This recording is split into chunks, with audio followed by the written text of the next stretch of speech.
What's up, guys? We're back for another episode of the ID Sports Podcast. My name's Isaiah. This is Dan the Man. Nice little MLB-filled episode for y'all today. Going to be the main source of our... Hey, yo. Oh, What? Who's this?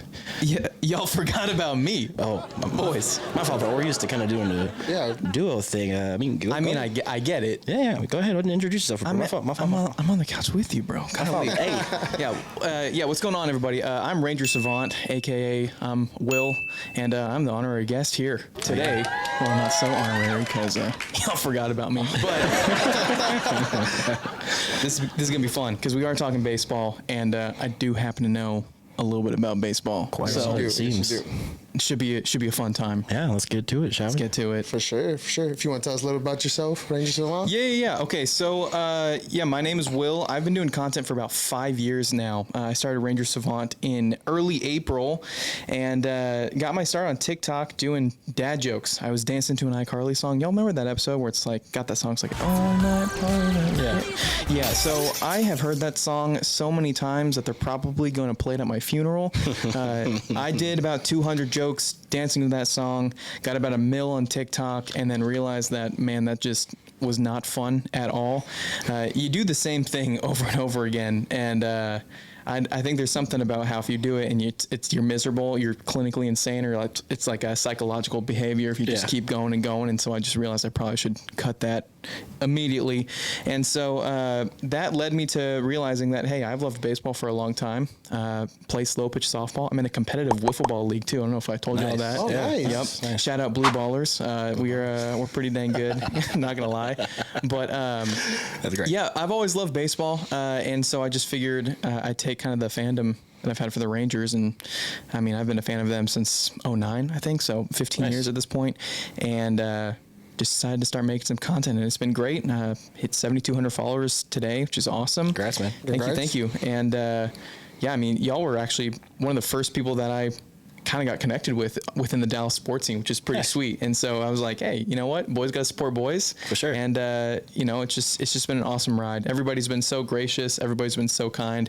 And so I'm trying to do is baseball content built different. It's that simple. It's baseball content built different. Right now it's just the Rangers. Maybe it'll always be the Rangers, but for now, I'm enjoying it. Yeah, man. Loving every bit of it. You're one of the very few, you're one of the very few Ranger content creators like I've seen before. I mean, obviously before you, the only people I knew was like Ranger Nation and stuff like that. But yeah, you got a lot of guys right now that are crushing it on the image posts where they're like super well versed in like Photoshop and they can spin out stuff super quickly, and it's like, this is fantastic content. But I just realized no one was doing original video content, and with how many pieces of content that I've posted, not just for my own personal brand, but for the clients and for my day job, I was just like, you know what, I got to take a stab at this, doing it just the way that I do things, and it's panned out to where it's at now. So yeah, Rangers Nation, Rangers Enforced. There's a bunch of smaller pages too, Rangers Universe, Ranger Up, or Rangered Up.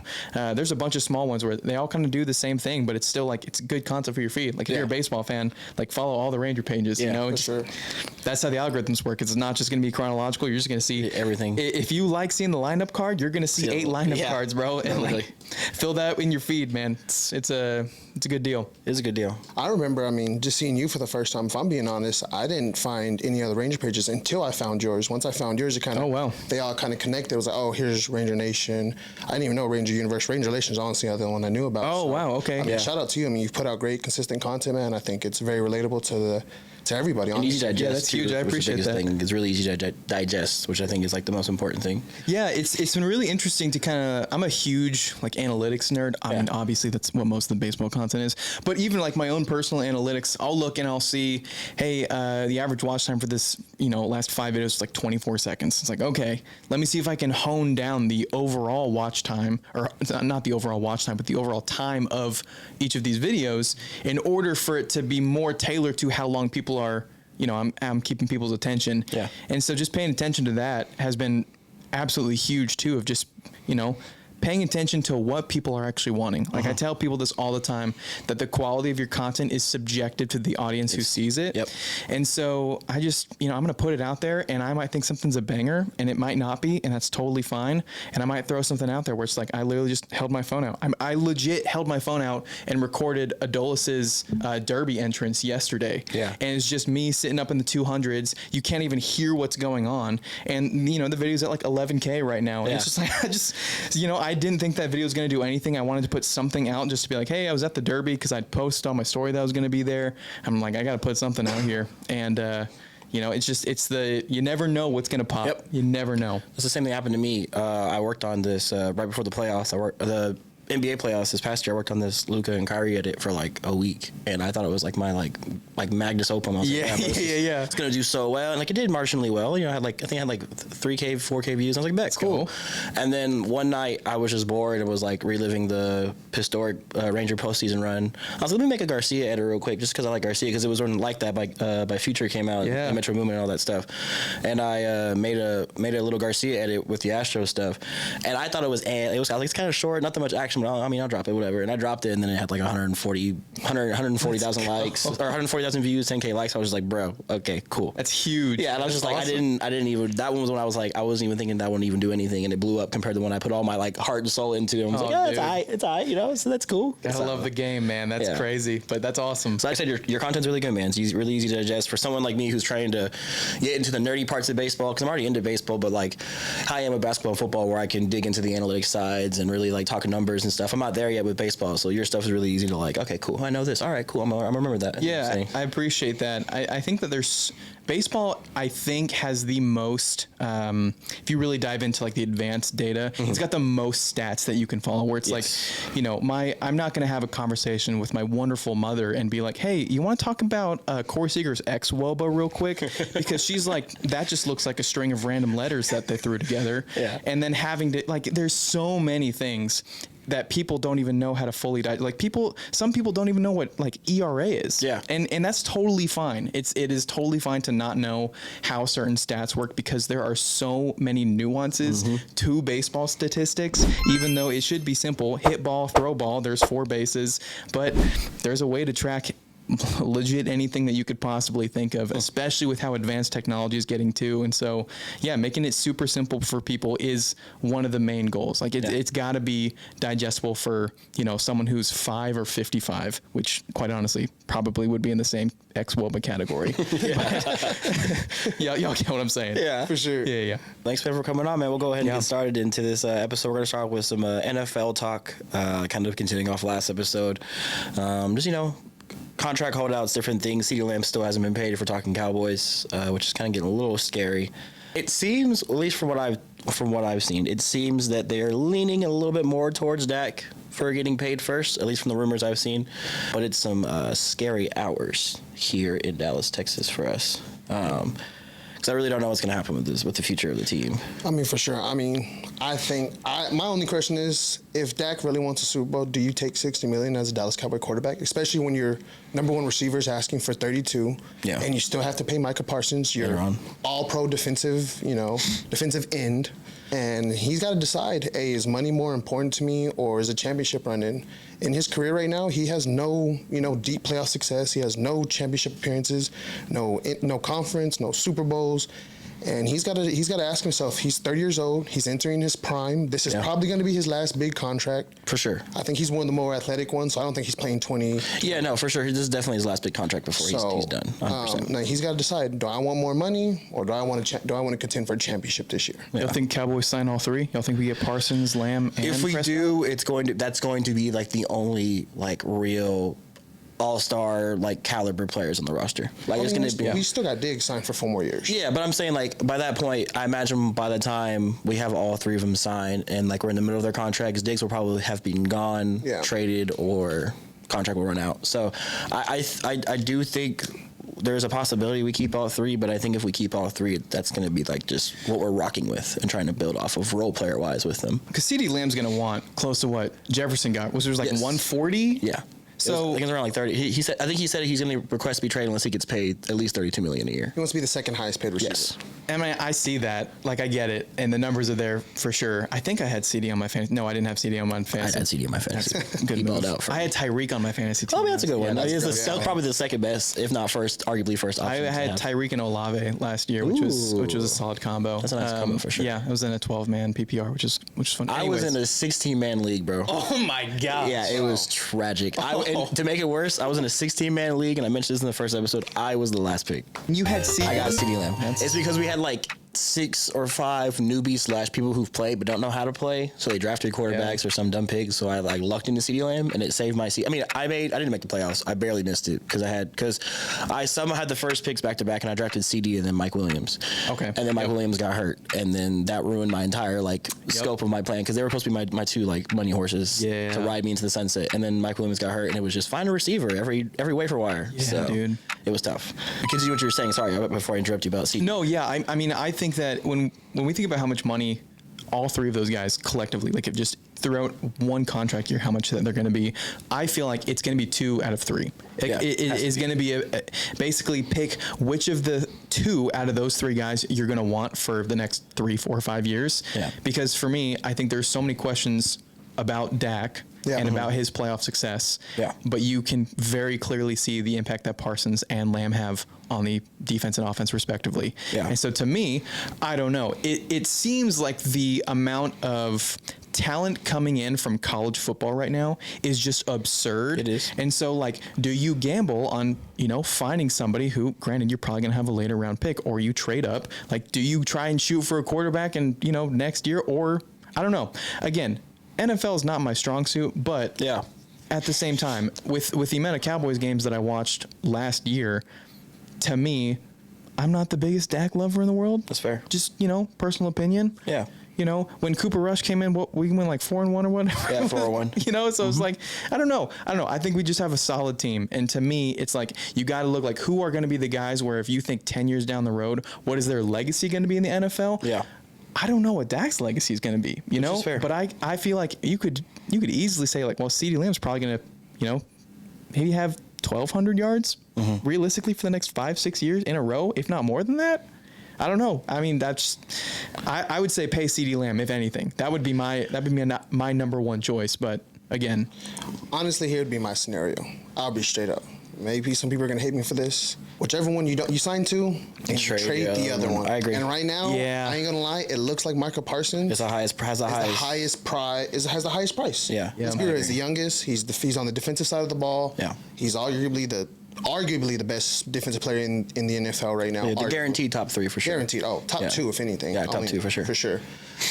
So I think you sign CD and Dak. We're an offensive-driven league. We are an offensive-driven league, and a passing-driven league too. Yeah, pass-driven. And Dak threw for almost 5,000 yards last year. Led the league in touchdowns. Yep. So and then CD was second in almost every receiving category. Sorry about that. Yeah. So I mean, that's the way I would look at it. I mean, just because the way we are now. I mean, best case scenario, you do keep all 3 and you just rock with them, but I think that's the best thing. You keep CD and Dak, you build around them for the next 5 years, like you said, and then you get as much as you can from Micah, like we did with that trade with Herschel Walker back in the day. Hopefully, Herschel you Walker. get 3 Super Bowls out of that. I mean, because I've already seen people being like, oh, can the Cowboys trade for Ayuk? We're not trading for Ayuk unless we're giving up CD, Dak, or Micah. Yeah. And I don't want to do any of those things. But if you're gonna sign 2 and trade 1, I mean, I'm not going after Ayuk. I wouldn't go after Ayuk personally because I would want to give the Niners Michael Parsons. I feel like that's a death wish to the NFL. That's like KD going to the Warriors. Yes. It's the same kind of vibe. It's like, all right, bro, what are you doing? Like, please step in and stop this.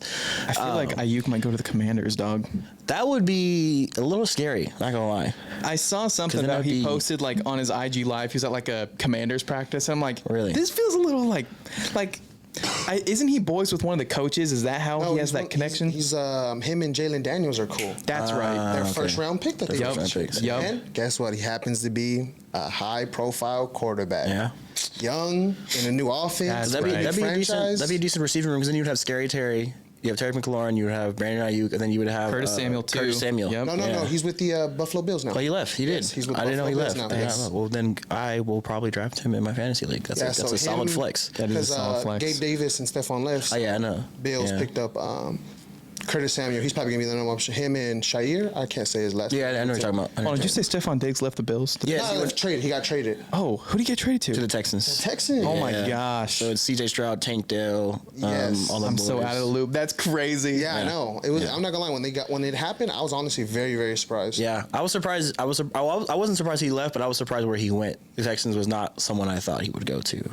I thought he was gonna go to a little. I thought he was gonna go to the NFC. Honestly, That's scary. Texans are they're already scary. good. They're That's scary. crazy. If C.J. Stroud can put up, if he can stay the same way he was last year, if NFL can't figure him out in the second year, then yeah, they will be a force to be reckoned with in the AFC for sure. 100%. They'll be a top 3 team. and then they guaranteed. got Joe Mixon. Yeah, Joe Mixon. Well, I had Joe Mixon in fantasy. He played last Well, I week. mean, I think because Joe Burrow being hurt, I think that played a factor into Yes, that. no. Sure. Yes, no. But if I'm not mistaken, he still had 1,000 yards. If I'm not mistaken, right? I actually don't know his final stats. I feel like his yards per carry were super low. They were, was like they were dummy low, 3-something. and his Yeah. touchdowns were even lower. I think he had I'm pretty sure he had like single digit touchdowns on the year because he didn't score much that year. I mean, look.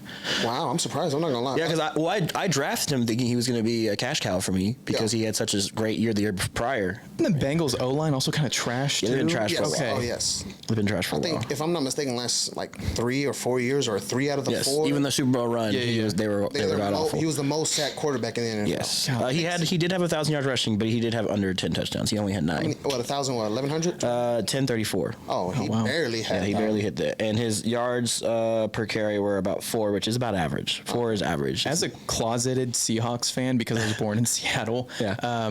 knowing the pain that comes from just having a terrible offensive line and just watching god your awful. mobile quarterback just out of the pocket every single passing play, I feel like Mixon to the Texans. It's going to be interesting to see. It is. It's going to be interesting to see. Is he used more as does he get the ball thrown at him a little bit more? I think he'll be more of a passing back for sure. Yeah, so that's gonna be interesting. It also makes me kind of curious how Tank Dell's gonna do year 2. I'm excited for Tank Dell. Honestly, I'm not. I think he takes a step back, coming off the injury, and then on top of they signed Nico. They signed Nico to his big deal. They traded for Stephon. Stephon's a number 1 receiver. Let's be Yeah, real he's the here. number 1 dog in that gonna go room. crazy. But I think Stephon being there lets Tank Dell come back like really easily. Yeah, I mean he's gonna be Because before Tank Dell was the number 1 dog before he Yes. got hurt. He Oh, was the dog there. So it's like, all right, bro, you can rest, do your thing. Don't worry about the spotlight. Stephon will carry most of the workload. You just get back to your, And I think they'll give him good mentorship as well. Stephon being in the league for a long for time. sure. And then him coming off the ACL injury, he'll be like, hey, just I'll take over. Still got Nico, too. I think CD's gonna. I mean, Stephon's gonna have I think a big year. Oh yeah. Him and Nico, I think they're gonna definitely be over 1,000 yards. I was doing mock drafts in our league we have, and Already? all the CPUs were drafting Stephon solo, and I pray that our fantasy squad does the same thing. Because if I can somehow land CD and Stephon, I will run. What overall was he going in these mock drafts?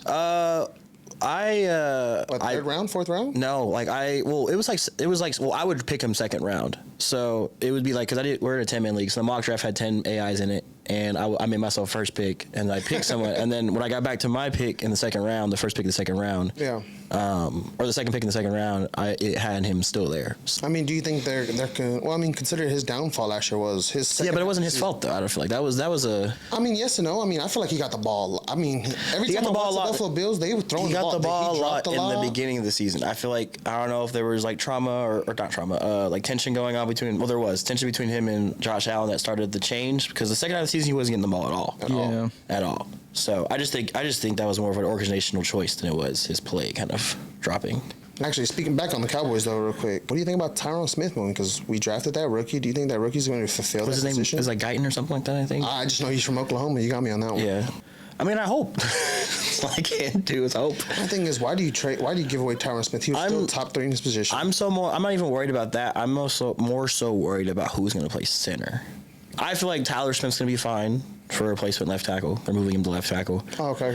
Zach's going to be Zach. So the I think you guys. Oklahoma It's going to be right. tackle we drafted, he's going to be right tackle? I think it's going to be right, yeah. Wow, I thought we No, drafted they're him left. moving Tyler to left. Oh, okay. At least from my understanding. I could be wrong, but they're moving Tyler to left. I could be wrong too. I just know I thought he was going to be our left tackle. I mean, I don't think you draft a tackle that high unless he's going to be. Yeah. Well, I think you already have Tyler, so I think it's more so. I think he's your insurance, because Tyler's your insurance, and now you have another insurance guy. Yeah. Well, I mean, just coming off an all pro guard season. Yeah, I mean, Tyler Smith proved. I remember my when he got drafted, one of my friends went to UCLA, so he played with him, and I was like, wow. hey bro, like, please, because that's whenever we drafted him, he led he liked college football penalties and stuff like that. Yeah. So I was like, bro, please, like, are we getting a stud? Like, what's he's like, bro, just chill, he's gonna be fine. So you mean Xavier, you were right. He's a stud. He is fine. So yes, yeah, no, I'm more scared about our center position. I don't know how that's gonna work out because and center's very, very important. That and running back. Yeah. We got no running back. Yeah. I think this year we're not going to be an explosive running team. We're going to be a dirty running team. Like all the dirty yards, the thirds and short, the second and shorts. That's when our running game's going to shine. Three and under. Yeah, five, 3 and under is going to be where we shine because you have Zeke, you have Royce, and then you have Rico Dotto. So yeah. I think Rico Dotto's going to be your Tony Pollard. He's going to be your most explosive back, and then you bring in Royce and Zeke for the dirty yards and for the touchdowns. I think Royce is a nice. I think Royce is a very nice signing. Mm-hmm. Now I would like it if it was Royce and Derrick Henry, but it's fine. It's whatever. We want to get on that. Legit. Don't get on that. I still can't believe they didn't get the call. Whatever. Yeah. But just like how with Saquon, that was crazy too. You watched the Hard Knocks? Have you watched the Hard Knocks Giants? Not yet. Have you seen the clips for it? I know, but it's been all over social media a little bit.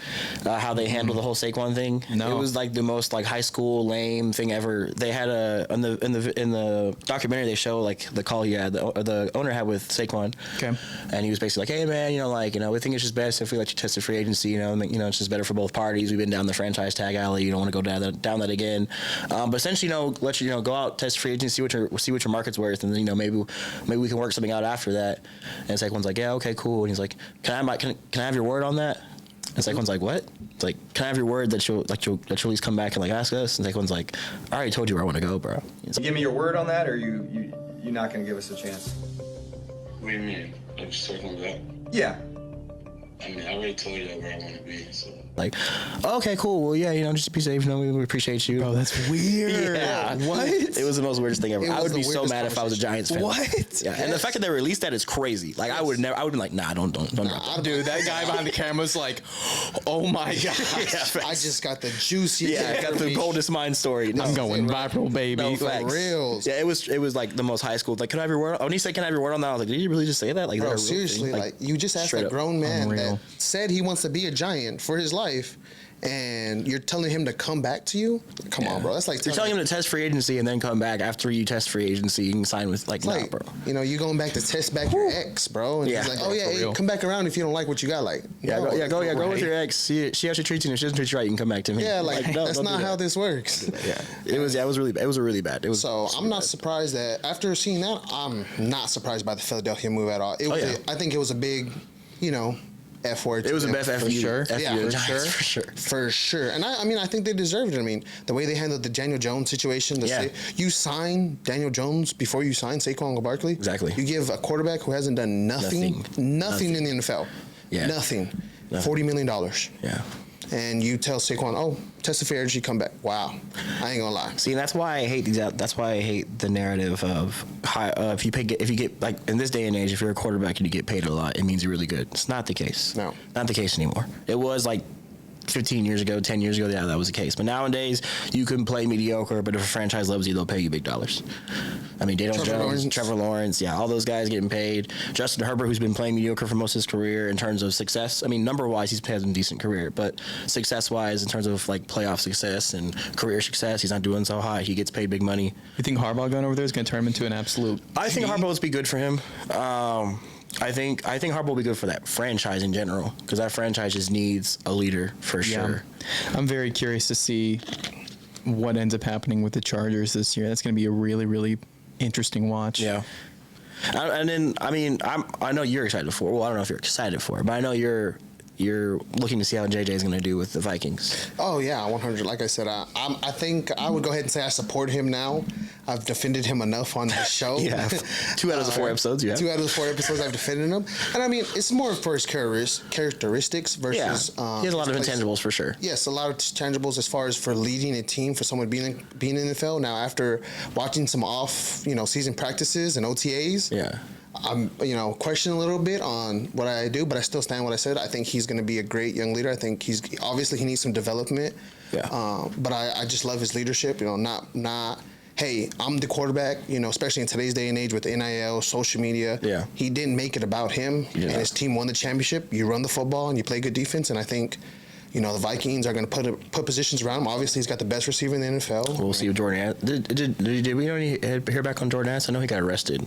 DUI, right? Wow. Yeah, he got a DUI. He got DUI. Wow. I don't know if it's going to be any suspension like that. I think there's something that also came up with Justin Jefferson's baby mama too, with the receiver thing on Netflix. I just saw something about that. I think I know what you're talking about. Yeah, I heard about that. Yeah, I can't remember who was telling me about that, but I remember hearing something. I literally saw this earlier today. Hold up, I want to look this up. Yeah, because I saw Addison got arrested for the DUI. I was like, ooh. Yep. He was on my fantasy team last year for sure. Yeah, I was as close to drafting him, but I didn't. How good is that receiver thing? Have you watched all of it? I've only watched one episode. I watched quarterback. I haven't watched receiver yet. I've not watched any of them yet. The goal is to get my wife to be like, you know what? I'll watch some football. Not even preseason. We'll watch some football. That's the goal. Nice. Okay, let's see. Right? Justin Jefferson is the father of his ex-girlfriend's baby. Judge rules. So they released that during receivers? That's 11 hours ago. No, that's 1 day ago. Oh, okay. Still. That's crazy. Oh my goodness. Oh wow. This is recent. Yeah, this is wild. Oh. Apparently he didn't even want receiver to come out. Oh, really? I'm very curious now. Yeah, I haven't watched any of those Netflix ones yet. I haven't watched quarterback. Well, the quarterback one was okay. I don't like that you follow Marcus Mariota. Like, that's the only thing I don't like. It's just painful, dude. I'm just like, yeah, we'll keep watching him get tackled. Yeah, we'll keep watching him throw interceptions. Yeah, this is so good. And then when he got benched, you're still recording him. Like, come on, dude. Like, you gotta. That's it. I would have watched it. I'd rather watch Daniel Jones at that point. At that point, seriously. At least he'll get starting minutes so I can see what goes on. What's it like having an ACL that doesn't function and $40 million? No facts. Real. Dang, man. He's got an easy job. Throw 10, 25 interceptions. No, my bad. His problem is fumbles. His problem is fumbles. It's true. No, I knew Daniel Jones was not going to be a problem in the league when I watched him his rookie year. He had that crazy running play where he tripped. The Eagles? Yeah, when he tripped on himself. Where I remember I was like, okay. I remember he was running. I was like, okay, Daniel Jones, I see. And then he fell, and I was like, did this man just trip on himself? And my friend Alan was like, nah, bro, it was the turf. I'm like, bro, he tripped on himself though. He ran too hard. He was gone though. He was gone. No, he was running hard. He ran a little too hard. He did. He ran a little too hard. We've all been there, you know. We've all been there. Yeah, I've ran too hard and fall. I just never ran too hard and fall in front of millions of people. That's fair. You know, and typically I've got like 4 or 5 twisted teas running through my bloodstream too. So I mean, but it's chill. It's fine. He had adrenaline, and he embarrassed himself in front of national television. So yeah, he did. And against a division rival too. Against a division rival too. I think were they in Philly? They were in Philly too. Yes, they were in Philly. I can see that player right now. Yeah, I remember I was watching it at this place called Jake's. That's where my friend Alan works. And I was like, oh, okay, look at him, he's going. And he fell. I was like, ooh, that's your boy, Alan. That's your boy, huh? Danny Dimes, huh? We both got friends that are Giants fans. Yeah, bro. we do. Are you? You're Seattle, you said, right? Yeah. So I would say that I like quite a few teams, but I would say that Cowboys and Seahawks are my 2 favorites, which I know they don't necessarily like each other. And I will say that Cowboys-Seahawks game last year was fantastic. It was fire. Yes. Was happy regardless of the result. But yeah, I've always been a big Seahawks fan. When and people were like, well, would you like it just when they won the Super Bowl? I was like, no, like since the Sean Alexander, Matt Hasselbeck days. Wow. So so you're OG. I would say that I've liked the Seahawks, and again, like totem pole in terms of like what I like sports-wise. Baseball is obviously way up here. But I've watched the NFL just because my dad's been a huge football fan for a really long time. So I've watched the Seahawks for like 20 years compared to the Rangers for like 15 years. Yeah. Anyways, I've always really been enamored with Seattle, and then going into the Marshawn Lynch, Russell Wilson era, and now we're in this kind of weird Geno Smith time period. Doesn't right back. Drew Lock flies in one game, and you're like, what? That Drew Lock celebration though, anyway. That's so clean. The backpack, bro. That was hype. I was feeling. I was hyped because he also helped us with the seating. Fun fact: at a slow pitch softball game, I hit a double when we were already up like 20 runs, and I did the whole little like backpack celly because we got a couple of dumb 18-year-olds. It's literally like 60-year-olds. 18-year-olds and me, and I did that dumb backpack celly, and these 2 dudes, shout out Boston, literally he legit is just like, oh, he's going crazy, and I'm like, this is the dumbest thing ever. Like the shortstop has like an ankle brace. I'm down. This is crazy. It sounds like I need to get into this. I was like, I heard enough. Ankle brace, backpack celly, I'm in. I heard I get to play against 60-year-olds. I'm down. I'm gonna be real with you boys. Nothing bricks me up harder than turning a double play in slow pitch softball because those bases are short, dude. It's like 2/3 of the distance of maybe even shorter than that. It's like 55 feet or 60 feet to get to first base. And you have some dudes that will haul. They're gonna go all the way to first base and they're gonna run past that thing. Yeah. And so clean or fielding something cleanly because I'm playing short to this 50-year-old playing second base. Shout out Jeff, and then just boom, turn it, man. Oh, dude. I feel like I've rarely ever played. The most baseball I've played is kickball. If that makes sense. That counts. Yeah. I would say that counts. I used to work for Pluckers, and we have a summer league thing or summer thing we do every year against all the stores, and I had it in the park home run kickball. Yeah, you did. It was fire. That's like the most like baseball glory I've ever had. And I feel like completing a double play is probably the most like beautiful thing. It's pretty routine. Like I feel like with regular baseball because there is more distance you have to travel, but turn it in softball because of how short the distance is. Yeah. It's like you got to be pretty clean with that big old green ball. Yeah, you got to whip that thing. Yeah. And that ball rides too. Anyways, we don't need to get into like the physics of how a softball moves. That's another episode. For sure. It's crazy, but I think catching a sliding ball on an out. I mean, I've done that a couple of times when I played in elementary. I ain't gonna lie, didn't play any further than that, but I've done where you're running, you're like, oh, and you slide and you gotta catch it. Yeah. I've also missed it a couple times and it hit my thigh. That hurts too. Yeah. Hey, but it's worth going for it. Oh, going for it. It's adrenaline, trying to slide out and catch it. And then you catch it, you're like, oh. Not to like cut back to baseball stuff, but the funniest thing that I think that advanced stats have right now is they have catch probability. Really? Where now they have data that tells you what is the percentage likelihood of somebody catching a fly ball based on how many times this ball was hit at this velocity in this location. Yeah. And so you have like, it's a 12% catch or a 20% catch. What's really funny is you can go on baseballsavant.com and see catches that have like a 95 to 98% probability and watch video after video of dudes just missing these balls. And you're like, this is so vindicating for how many times I've done this, just like either in high school or as in, playing softball. Oh yeah. Where it's like, they're just standing there and you're like, oh, I got this. They got their, $500 glove and then just, and they just miss it. And the internet is a beautiful place because it has all the videos and it tells you, there's a 98% chance this dude was supposed to catch this ball. Yeah, see, if I ever played baseball, I would never be an outfielder. I'd have to be infield because my depth perception is horrible. Yep. I'm losing that ball the second in the air. Literally, I was when I was at Norma's thing. Caleb and Caden were just batting around, pitching to each other, and Caleb hit a ball in the air, and I literally was like, I'm gonna get it.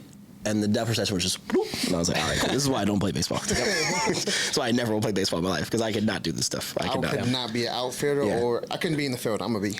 Yeah, I'm infielder.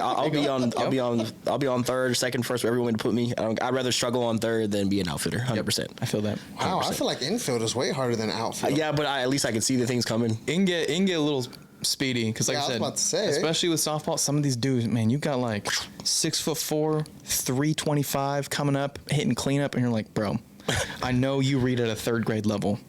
But I know for a fact you're about to hit this thing 400 feet. Yeah.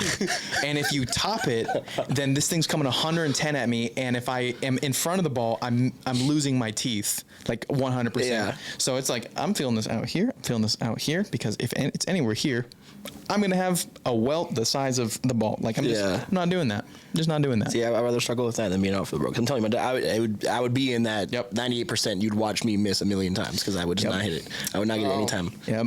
I have horrible depth perception. Except, maybe distance wise, I'm great. But if we're talking up, no, it's bad. I lose things really bad in the air. Yeah. Sorry for derailing the conversation. No, you're straight. E-League slow pitch.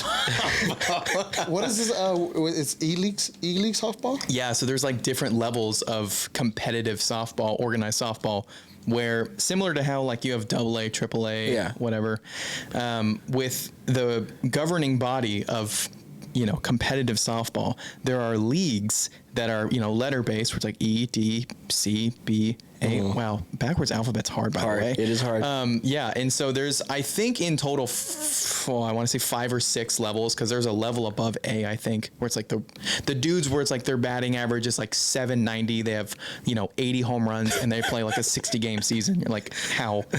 But yeah, it gets pretty crazy in E-League because you have some guys where it's you clearly played professionally, maybe for a little bit, but you clearly have some serious bat to ball skills. And then you have some dudes where it's man, I don't know if you've held a bat before in your life. I don't even know if you know what a bat is. And it's fine because it's slow pitch. And so they're still going to get a hit. Yeah. It's because it's not that hard to get a hit. You just swing. Yep, hit it over the infielder. Is that it? That's it.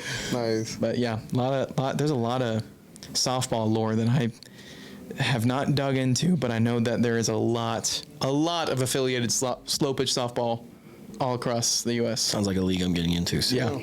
Yeah. I'm down. For sure. No, I mean, definitely. I mean, maybe they add it on to the Gauntlet Fantasy League. I'm down. Oh, that'd be crazy. I'll be down. Now we can go ahead and segue into NBA though. Talk a little bit about the Klay Thompson move because I think last episode I don't think. Nah, he wasn't on there. He was on the Mavs last episode. That was it was a little later. Oh, that was in the finals. That was during the finals run. Yeah. That was when we were suffering when we were down 3-1. 3-0. Yeah, it was rough. No, we got. Well, we can talk about the finals. Yeah. Kind of aftermath. How we more or less feeling? Well, I think honestly, I mean, I know not everybody likes moral victories, but I mean, nobody expected us to be there. Yes, we made a great run. We beat the #1 defensive team on there, and the #1 seed. #1 seed on the line. Oklahoma was supposed to beat us because they were just such this great team, and I think we just showed that we can play ball with anybody on the court. Yeah. Regardless of who it is. I mean, shout out to Boston Celtics. I mean, I don't like that they won. I don't know. I mean, they beat us. That was literally the worst timeline we could end up in. Was the Boston Celtics? I'm glad they gave us. I'm glad we got one though. I am glad we got one. I am glad. We should have gotten 2 if we didn't foul out. But I am glad that we got one. Yeah, but I mean, moral victory for sure. And I mean, I think.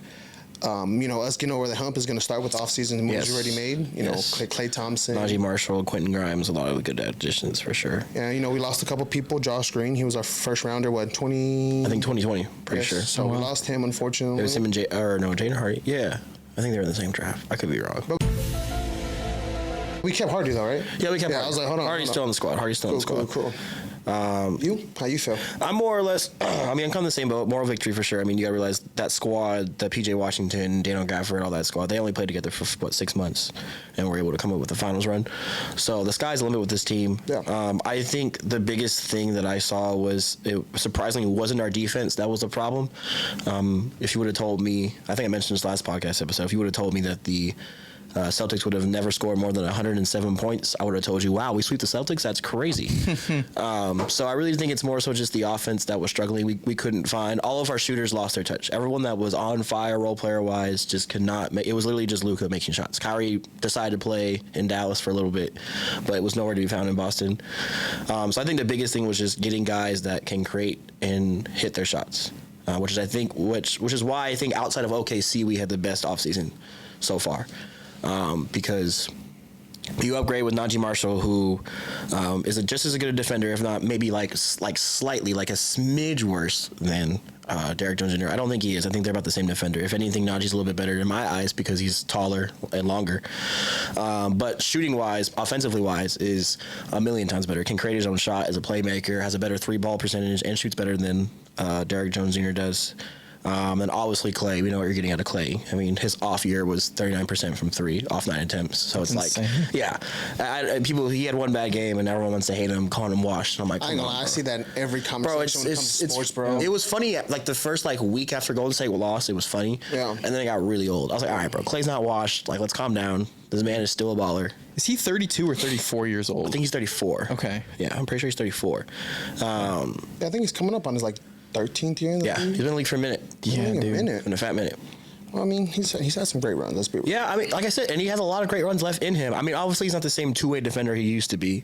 He's obviously lost a little bit of his step defensively because of injuries and stuff like that. It's like he hasn't been the same since his injuries, honestly. Yeah, but his offense has not gone away. It's been the same. It's been reliable. Like I said, and he's also he's gonna have a bad game. It just sucks. It was in the play-in tournament. But I mean, like when your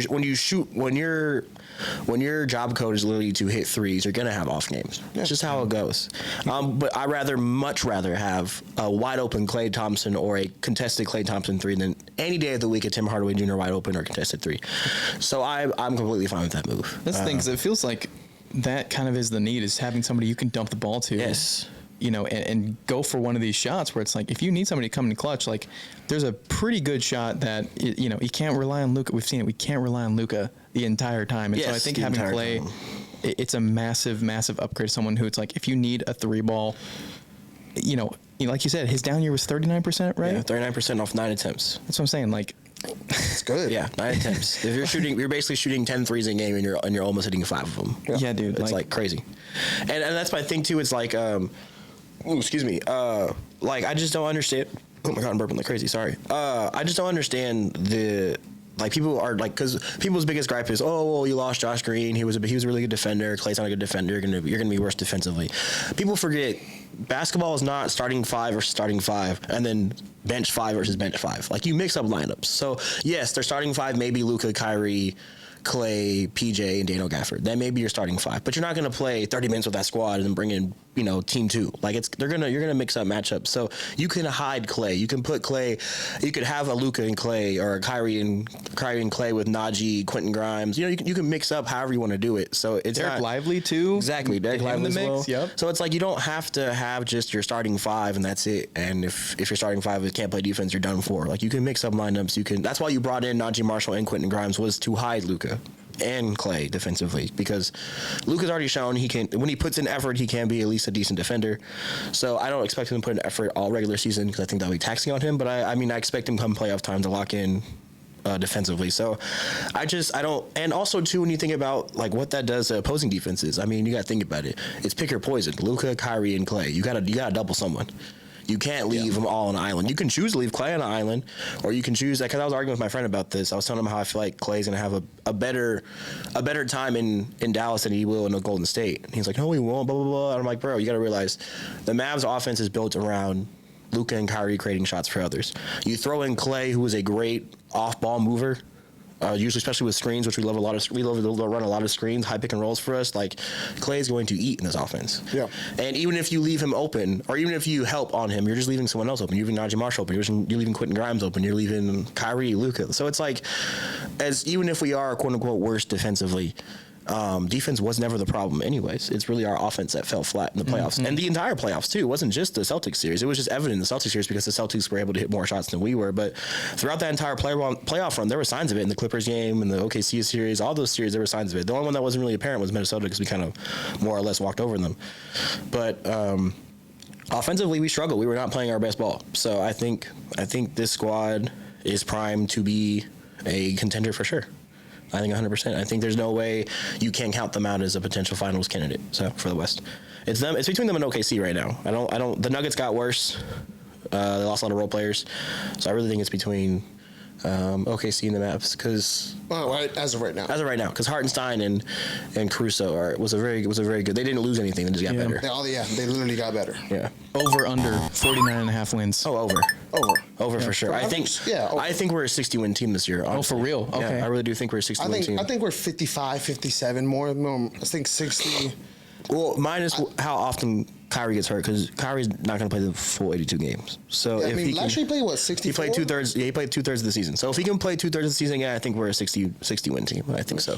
What about you? What you think about the finals run? Or man, I'm not gonna lie. I didn't watch too much of it. I think that for me, when I would kind of watch the highlights, and at least from the limited basketball that I watched last season, it was pretty apparent to me that they were very reliant upon Luka or Kyrie being and if Luka either fouls out, or if he isn't necessarily hitting as many shots, he's not putting up 30 points a game, it's like, okay, Kyrie, would like you to maybe step it up a little bit. Yeah. And that seemed to be the thing, is like, Luka basically turned into Jesus on the court throughout the postseason, and then it's just like, well, we kind of need at least one other person to put up maybe 20 points or something. And just it felt like, to me, there wasn't enough cohesion. It was like there was too much reliant upon Luka, and his ankle was bothering him too. Wasn't it? Was a lot of things: ankle, chest. It was I think he had like 5 or 6 injuries. I just felt like it was maybe they were a little bit tired, and I again, I don't know necessarily how young the team is. It feels like it's semi-young, with the exception of Kyrie and now Clay too.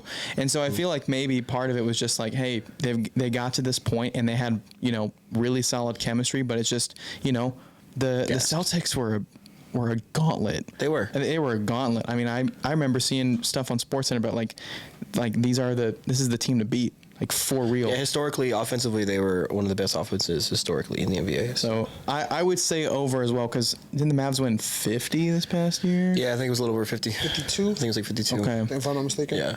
Yeah. And I think the Mavs got better too. Like people are trying to hate. I really do think the Mavs got significantly better. We have a better roster than we had last year. That's the thing is that's what I've been hearing is that, are the Mavs a 50-win team? And so I think even here, like they're potentially a 60-win team is like super encouraging, especially for me, who's not necessarily a fair weather fan, but someone who's more of a casual. Yeah. But to hear that's like, man, that's pretty exciting. Especially to hear like, yeah, Clay isn't that washed. We got the stats to back it up. Yeah, he's not washed at all, bro. People who say he's washed, I said, they're just hate. There's recency hate bias. This is all it is. Because the Warriors were fun to hate because they had their dominant run and they were kind of like the Patriots of the NBA for a little bit, where they just always were in the finals or won the finals. So it was just fun to hate on them. But Clay's not washed at all.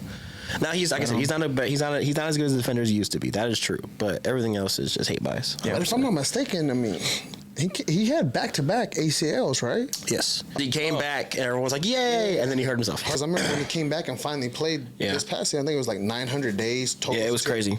Since he had played. And people are also trying to hate on the fact that he left. Everyone's like, oh, you were like, Golden State was so loyal to you, they paid you while you were injured. I'm like, bro, if he doesn't want to be there, he doesn't want to be there. I mean, they did offer him, if I'm not mistaken, they offered him $100 million. Well, if you listen to at the beginning of this season, and then come mid-season, he didn't sign it then. Yeah. Come mid-season, there was no offer on the table. Well, I've heard that they were offering him $20 million a year during this offseason. They're offering him $20 million a year for I think 4 years or 3 years, something like that. I think the Lakers too were in on it too. Yeah, Lakers offered him the most money and he declined it. He went to the Mavs. He chose the Mavs, which I was surprised about in the first place. We rarely ever get major signings, major players here, in all sports, everything. Yes, that's true. And so I was surprised about that. But I don't know if you listened to Draymond's podcast about it, but he was talking about both him and Steph were both talking about how just Clay was just not happy anymore. Mental health was just down in Golden State. With the whole benching thing and Steve Kerr and just the team chemistry, I just don't think he was happy in Golden State in general. He was just looking to start somewhere new. So yeah, that was some of the rumors, and I think he's seen how Kyrie was able to adapt here, and how the city loved him. Oh yeah, and how Kyrie's able to be his own person. I think that really played a big factor into signing Clay. He was like, well, if they're able to accept Kyrie and how he is, because there was a lot of stuff before Kyrie came. There was a lot of off-court stuff. Yeah, for sure. And so I think that's what really helped us get him in that. I think he just helped seeing how we developed over the year. Developed the year with him. Half season we missed the playoffs last year, but a full season, a finals run, and like you said, we only got better, and he got to see that. Like, okay, hey, they're just missing me. Yep. Lakers. Let's be real here. Lakers are not winning the championship. Yeah, if you think otherwise, you're although Connect is nice, the rookie they drafted. Oh, from Tennessee. He's balling out in the summer league right now. Yeah, he's a crazy cool nickname too. Connect. You know who I want to talk about since we're talking about summer league? Who? Bronny James, bro. How's he been, bro? He been trash. He's been terrible. Yeah, 0 for 15. Yeah, and then no way. Did you see from three? Okay, you see what Jalen made a shot. You see what Jalen Brown said about him too? Called him. He said he's not an all-star, or he's not a. What did he say? He's not supposed to be in the league. Yeah, basically, it was like pretty much. He's like just because of his last name. Yeah. That's insane. If you think about it, it kind of is true, man. The kid average now. I give him props. He was coming off of a very serious life-threatening injury. I'm not saying I didn't expect him to come back. Yeah, literally, his heart almost gave out. Oh my god. As a kid, come on. He's freshman. He was literally. It happened last year. His freshman year in college. Like I said, I mentioned in the last podcast. You almost die. You wake up and go, all right. Remember, you're LeBron James' son. Go hoop. Yeah. So it's like you can imagine the pressure you had coming off of that. Just maybe a little bit. Yeah, just a wee bit. Yeah. So I sit there and talk mess right now, but I'm not gonna. I've always been a fan of. Bronny James. Yeah. He's gotten hate. I'd want him to do well. I would want him to. I don't think he's gonna ever exceed like LeBron's expectations. Oh no, for sure. For 100%. But I think he'll be a good role player. Yeah. As of right now, what he's showing, that's what of course he's a 55 overall pick. Yeah. I don't think he should have been drafted, but he's a 55 overall. I think he should have stayed. I think he should have stayed his butt in college for a little bit longer. I guess LeBron was like, look, come to the NBA, we'll develop you. He did get drafted to the franchise. His dad's there. For now. And, 2 more years. He signed that 2-year, $104 million deal.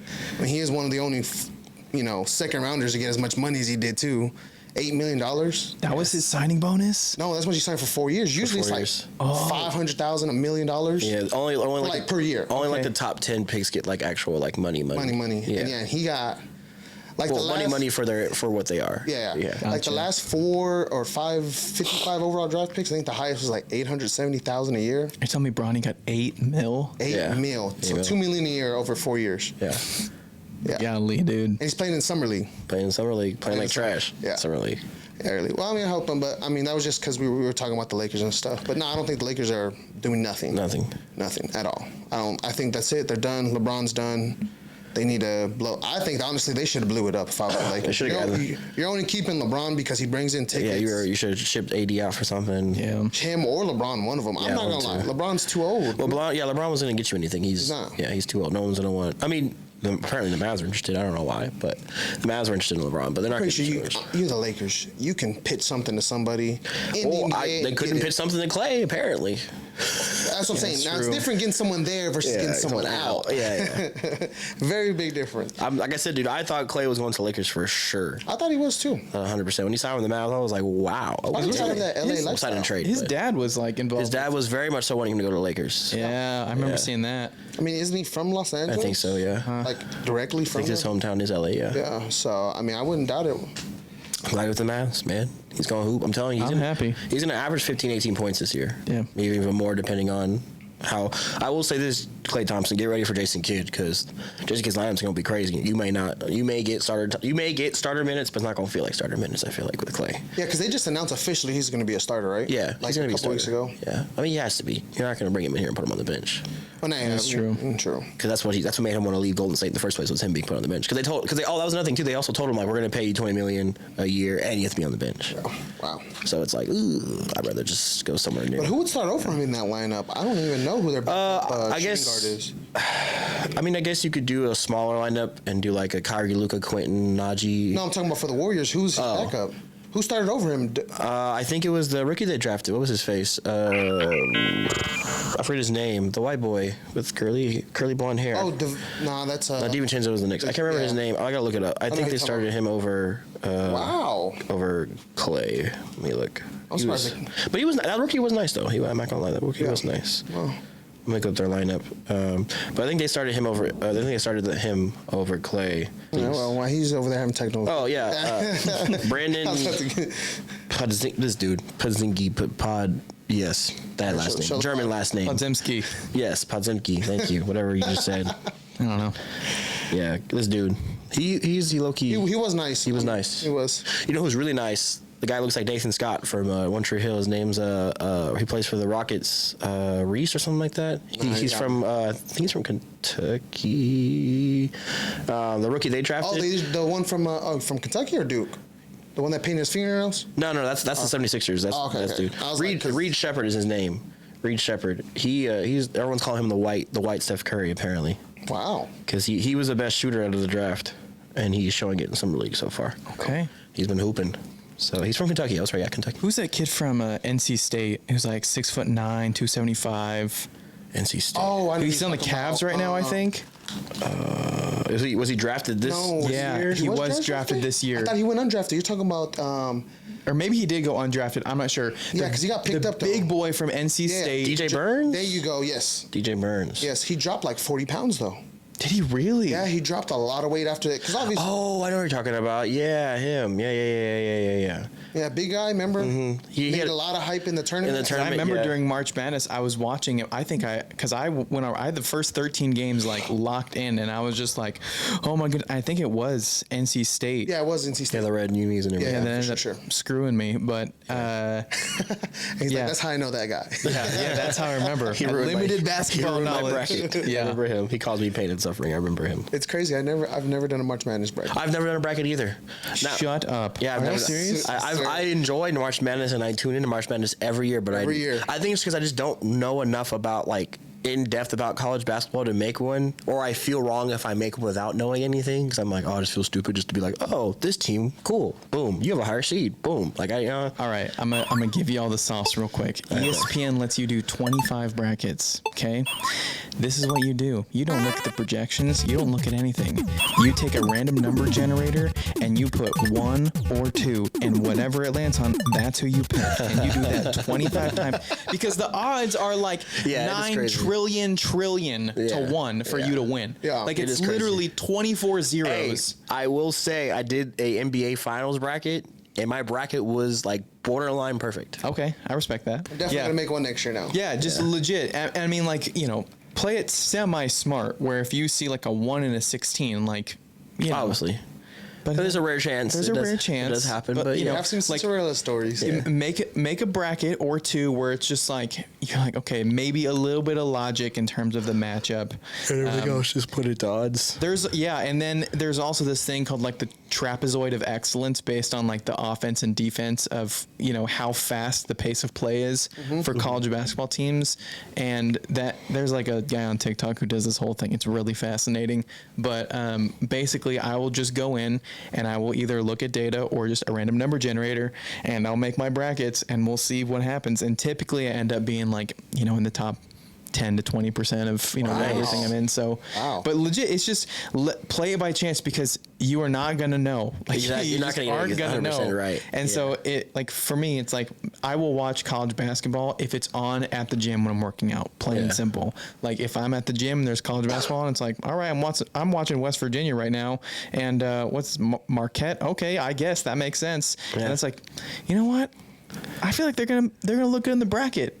We're going West Virginia, and then, you know, you get in that mindset, and then they got knocked out first round, and then your bracket's busted. Yeah. Just go random number I generator. think it's funny though how every year it's like 1.5 billion brackets busted the first day. Yeah, it's crazy.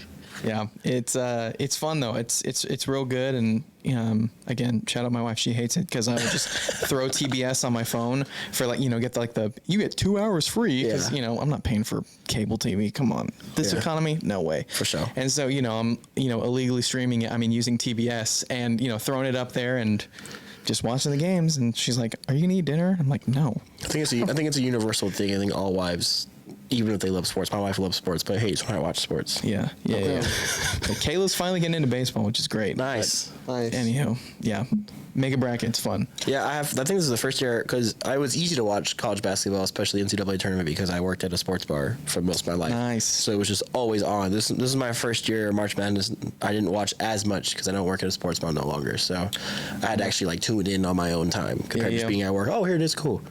My first double ever was during March Madness, and I was like, oh, Lord. Wow. It was tough. It was a rough I day. got to see 4 games. Yeah, I got to see the entire day. I got to see everyone's bracket bust because I was there all day long. Wow. But Nice. same thing with NHL offseason, too. I mean, it's been, for the Stars at least, I don't know anything about outside of the Stars offseason, but it's been a weird one. I don't really know what the Stars are doing. Because they've been making some weird, questionable moves with our roster. I mean, they really haven't been signing nobody. That's worth breaking news about, or at least as of right now. Or at least what I know, from what I know. Yeah, from what I know, no disrespect to anybody, but I mean, they haven't made anybody big. I mean, other than what we mentioned in the last podcast episode, you know, we retained Duchesne. Yeah, which was great. What you call it? Tanev left. He's with the Maple Leafs now. I was just about to say that. That's probably the only other. Because I thought they were finna do some GMing because everyone was like, oh, they didn't send him, they didn't trade him, they traded his rights away. They can get him back in free agency. And I was like, all right, cool. They're finna do some GM, some smart. Nah, I was like, all right, cool. Yeah, okay, he's with the Maple Leafs. All right, well, I guess Chris Tanev's gone. Great. And the crazy thing is that we got Matt Danum on a cheap deal. Yeah, we did. I mean, Duchesne. Sorry. Yeah, we got him on a cheap we got deal. him on a cheap deal, so he was below his market value. It's so like 1 year, how much? 1 year, I think $3 million. Yeah, $3 million, something correct. So bad. yeah, so that means we still had from my understanding, we still had about $10 million left in salary cap. Yeah. I mean, cap space. Yeah. You're telling me we can't sign him to 1 year, I gave him $10 million. They just signed him to what, 3 year, $27 million? He got paid there. I mean, he got $9 million. You tell me you can't sign him for 1 year, $10 million? Yeah. Hey man, this is what we got right now. I'll work with you because we don't got no second round next year for the next 2 years, if I don't think. Apparently, we did draft well. I can't remember what's his name that we drafted, but apparently, I mean, we always draft well, from what I've understood, as a casual Stars fan, trying to be a more fair weather or more engaged Stars fan. I've heard that we draft pretty well. Yeah, I mean, Roberts has been electric. Yeah, and then Wyatt as well too. Yep. So I hope that we can make up for. Or I hope that we did make up for it in the draft. But I thought we were going to sign Duchesne in in Tanev, but we just got to do Shane. So I mean, I'm not gonna lie, I was really shocked because reports and rumors I was reading is management was pushing for those two guys specifically to sign back, and I mean they were gonna do whatever it takes, especially if they had to trade some guys to make the cap space for them. Yeah. So I was very, very shocked. Well, that's kind of like our Micah Cedi situation. I mean, Tanev was really big for the defensive side of the puck, and Duchesne was very big for us offensively. So I'm surprised that they let one of them walk. I am, especially after we've made the back-to-back conference finals. I mean, we haven't gotten over that hump. So I mean, well, we did in 2020, but we haven't won it. Same win. Yeah, we haven't won it yet. Because I remember that was out of nowhere, that Stanley Cup run. It's kind of like the Mavs. They're just kind of out of nowhere. I remember I was just watching, and then I'm like, oh my god, we just won. What? We're in the Stanley Cup. Okay, and then we got our butts whipped by the Lightning. But it was Tampa, right? That was I think that was the start of their 3-peat or 2-peat. That's right. Yeah, so that was right around COVID too. Yeah, it was during COVID. It was 2020. Was that the same year that Tampa both won? Yeah, they both Bucks, Super Bowl and the Tampa Bay Lightning. Wow. Yeah, because that was the year that Brady beat Mahomes in the Super Bowl. And that was the first time that they an NFL team's won at a home Super Bowl, if I'm not mistaken. Yep. A host one. Yep. Yeah. Yeah, because no one else has won it. Who's ever been at their own host stadium has not won. It was after that. I think it was Matthew Stafford in them. Oh yeah, that was in LA. So it literally happened back-to-back years. Nice trivia. Okay. Yeah. See, yes, sir. That was nice. That was back-to-back years. Yeah. Very nice. It shouldn't have been that if Joe Burrow had a line, because Jamar Chase was open. Well, I mean, they still hosted it though. The home team still hosted. Yeah, I'm saying winning. It should have been the Bengals if Joe Burrow had a line. Yeah, for sure. Because Jamar cooked Jalen Ramsey on that final play, and also Aaron Donald jumped off sides. I ain't gonna lie, Aaron Donald jumped on sides in that final play. Yeah. Well, we'll get on to that, but on to the part we're actually here for. Yeah, man. The Rangers. I'm about to cook, y'all. I'm not gonna lie. I'm about to get good. Let's go. Well, we can start off with last night about that horrible national. I'm just kidding. No. Did y'all see what she posted? She's going to rehab. Y'all, what happened? She was drunk. Okay. She said she was drunk last night. She puts out on her story and as just a regular post, she's like, "Hey, actually, I'm just gonna read this so you know exactly what she said." Bro, because she admitted herself into rehab. She's like, wild. It was bad. I thought it was edited at first. Whenever because I didn't watch the opening ceremony stuff. I tuned in at the actual home run derby. Yes. So I heard I was on social media. I followed Dallas Texas _TV whatever, and they're like, "Oh, is this the worst national anthem?" I thought it was edited at first, but nah, she was. It did because she was off so bad. She was in the house screaming. What did she say, man? So I'm gonna keep it real with y'all. As someone who was there, the auto-tuned version when I went back and watched it, it actually made her sound somehow a little bit better live. They did not. There was no way. And I will say there's a few bad things about the Globe Life. One of the things is that if you're up kind of in the rafters of left field, the audio isn't super calibrated for those seats. It's fantastic if you're in the hundreds, if you're in the lower bowl, even if you're kind of left field, all you can eat seats. But where we're at, the audio is garbage, and it's fine, except when you have this gal who botched the anthem. And I'm not kidding. I was with my boy Kevin, and I lean over to him because, at the end of the Star Spangled Banner, you got to hit that high note. Yeah, that's the whole thing. That's the whole thing. That's the whole thing. And I leaned over to him and I said, "I'm a little scared about what's going to happen." And he looks at me, and the whole crowd is like, yeah. Everybody's looking. Everybody's like, "Are we all collectively hearing this? Are we 45,000 people experiencing this at the same time?" And she hits that land of the free. Yeah. For the land of the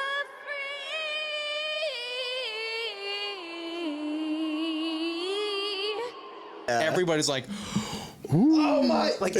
It was something out of. I felt like I was in an acid trip. It was crazy. So this is what she says. "I'm not going to BS y'all. I was drunk last night. I'm checking myself into a facility today to get the help I need. That was not me last night. I apologize to MLB, all the fans, and this country I love so much for that rendition. I'll let y'all know how rehab is. I hear it's super fun. XO Ingrid." Yeah. And I'm like, "Girl, Ingrid, I'm gonna tell you what, girl. I don't know how many Twisted Teas you slammed before the game, but I'll tell you what.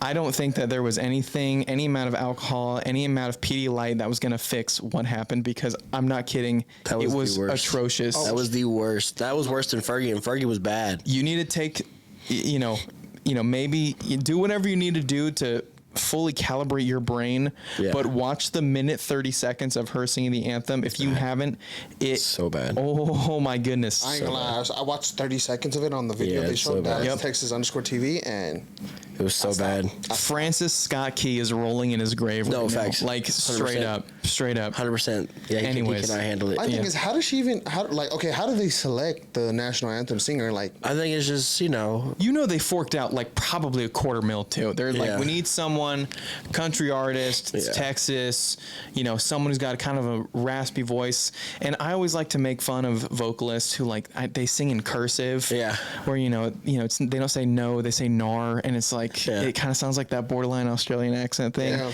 And she was singing in multiple keys and also singing in cursive, and it was just it was an acid trip. It was crazy. Bad. It was really bad, man. And for the record too, kind of fun fact, I'm also a big musician, so like play piano, play drums too as well. And so as someone who's like loves music and has enjoyed making music and producing music, I was in shock. Like, there's no way that this just happened. Like it was awful. I understand that. I'm the exact same way. I grew up a musician as well. My entire family's musicians. So anytime I listen to any sort of especially now, because I used to volunteer back in my college days. My music fraternity volunteered at Ranger Stadium, the old ballpark.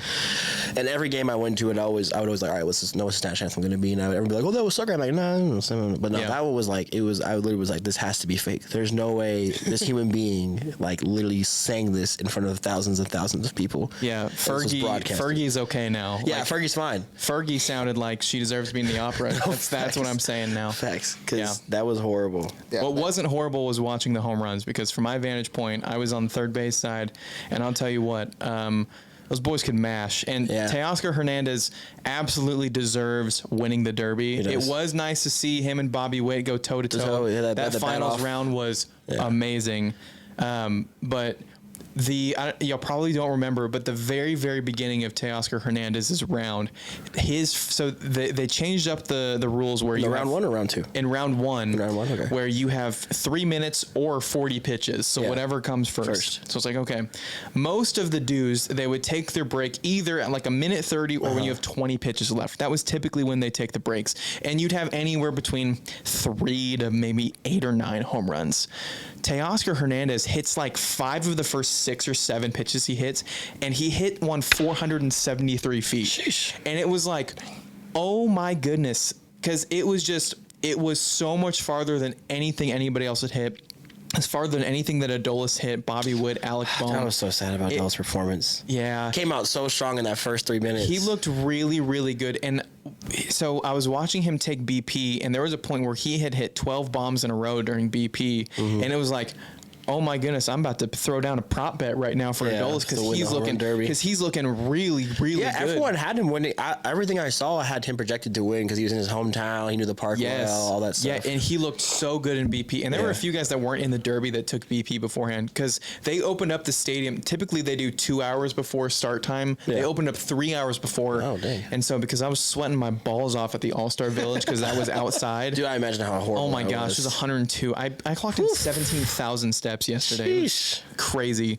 And but anyways, so we get to our seats, and you have guys that like Ketel Marte, he's taking batting practice, Brian Reynolds, you got a bunch of these guys where it's just a normal day. Paul Skeens is like just throwing in left field, and you're like, this is pretty sweet. Yeah. The guy who impressed me the most, though, who was not in the Derby, was Ketel Marte. Really? That dude has some unreal pop for just a second baseman. Yeah, I mean, he kind of had the flashes of that last year too. He legit was hitting home runs, like, because the way the Ranger Stadium is set up, they got that lower area, which is that all you can eat, then they got the 100s, and then way up here you got the 200s, and they got that concourse down there, which is right by Texas Live, where you can it's got that entrance. He was the only person the entire night, home run derby, BP, anything, that very clearly hit it onto the concourse and basically nailed somebody coming into the ballpark. It was like that ball went 490 feet easily, and I'm like. A lot of people say, because in 2019 he has his like career high in home runs. Yeah. And if you all remember from 2019, that's the juiced ball year where it's like everybody was hitting like 25, 30 home runs.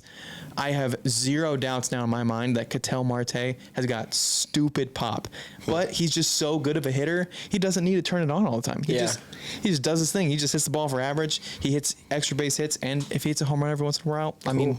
He does his thing. Once more, the better. Yeah. Yeah, but it was a great night. It was good. Like I event. said, I was a little sad with how Garcia came out so strong in that first run, or in that first 3 minutes. I was like, all right, bet.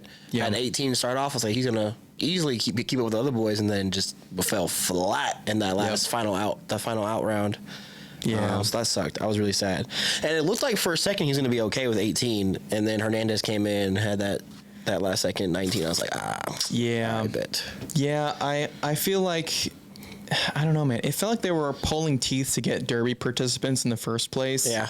Like, it feels like it would be really cool to, get like, I don't know, man, Aaron Judge. Yeah, that's my wife was talking about, because she's a big Yankee fan, and she was like, I don't know why, like why have we not seen Aaron Judge in a home run derby? I think there's a big stigma that, like, if you do the derby, like, you're gonna lose your swing, and like it's gonna screw you up for the rest of the year. Bad for like what do you call it, like a rhythm and stuff like that. Yeah, and it's like, I get that, and I suppose, but I feel like for dudes where it's like, if you're 6'6" and you already got like 34 bombs on the year, just like, go ahead and do it. Just throw your hands, bro. You're hitting that thing 450 anyways. Like, so I don't know. I feel like the Derby was still really cool with the player pool that they had, but I feel like it would have been absolutely massive if they had like Ohtani and Judge and even like Soto. That would be so entertaining to have him come up as a lefty. What's up with Ohtani? Like him too? We haven't seen him in one. Yeah, I feel like Ohtani. I think Ohtani was in the Derby. I think in 21 in Colorado, because it was. We have Arlington tonight, and then we were Seattle last year. Yeah. Then LA the year before that, and then it was Colorado, and that was the year I think Ohtani and Joey Gallo went up against each other. I think, and so that was the last time Ohtani was in the Derby. But like, bro, now the Ohtani hype is so real, and now that he's in, he's in Dodger Blue. He's in a big market. Yeah, huge market. Yeah, so I don't know. I feel like he would turn some heads, man. Like, and I feel like that'd be good for MLB if like that brings in a big crowd too. Yeah. I feel like, well, I mean, like I said, it's more so like the player thing than I think it is like like the association itself. Yeah. But I feel like if you could land just one of those guys, a Soto, a Judge, and Ohtani, just one of the quote unquote bigger names in baseball, it would do a lot for the Derby and the All-Star Weekend in general. Yeah, the smaller stuff outside the actual game. It felt like this year, Derby and All-Star Game selections, it felt like it was kind of pulling teeth to get people to like commit to it. Yeah. So like, for example, Altuve won the second base spot over Simeon. Yeah. And it came out like maybe 4 days ago, where Altuve is like, hey, I got a sore hand. I'm out. So no Derby for me. And then they brought up like the Twins second baseman who's been doing a great, I think Willie Castro is his name, been doing a great job this year. So then like Simeon's going to start. Awesome. Well, if y'all remember, Houston and Texas played each other the last series before the All-Star game. Yeah. And who was in the lineup batting first? Altuve. Which was a great series, by the way. It was a fantastic series, and we can get into that too if y'all want to. Yes, definitely will. So the thing that's crazy to me is to tell MLB like, yo, I got a sore hand, but you're playing and batting leadoff. Yeah. And arguably what was, in my opinion, the most important series the Rangers had this entire season. For sure. Yes. The most important one. So my thing is, and again, this is just me speculating, but I would take a gander and say Altuve probably didn't want to start the All-Star game because he knew that all of Arlington would collectively boo him. Oh, for sure. And so, of course, you bat Simeon. I don't think his hand's that sore. Like, Yeah, it didn't look sore. It didn't look sore to me. Like, so I don't know. I think that Altuve is a good example. A lot of the pitching, even Seager, like 2 days ago, getting named as an All-Star because Correa drops out. And so, and then even Rafael Devers drops out too, shoulder injury. And then they bring up Jordan Westbrook instead of Josh Smith. Criminal robbery for sure, man. Yeah, they robbed my boy Josh Smith 100%. Yeah, I ain't gonna lie. He's got a year. Yeah, a fantastic year, dude. The last game before All-Star break was fantastic. The fact that he hit hits 2 home runs. It's just, to me, it's like the biggest vindication of what I've been saying all year and what a lot of Rangers fans have been saying. It's just like, this dude's a baller. Yeah, it's a baller. Like he's gotten so good.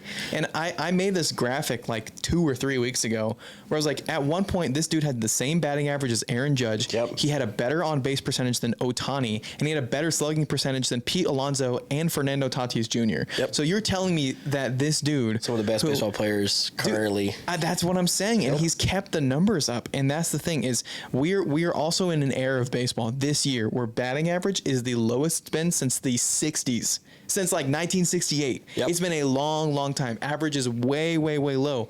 So my thing is, if you know this year that just in general, yes, is power up, of course. Are strikeouts up? Yes, because everybody wants exit velocity. Everybody wants pitching velocity. That's what is turning heads right now.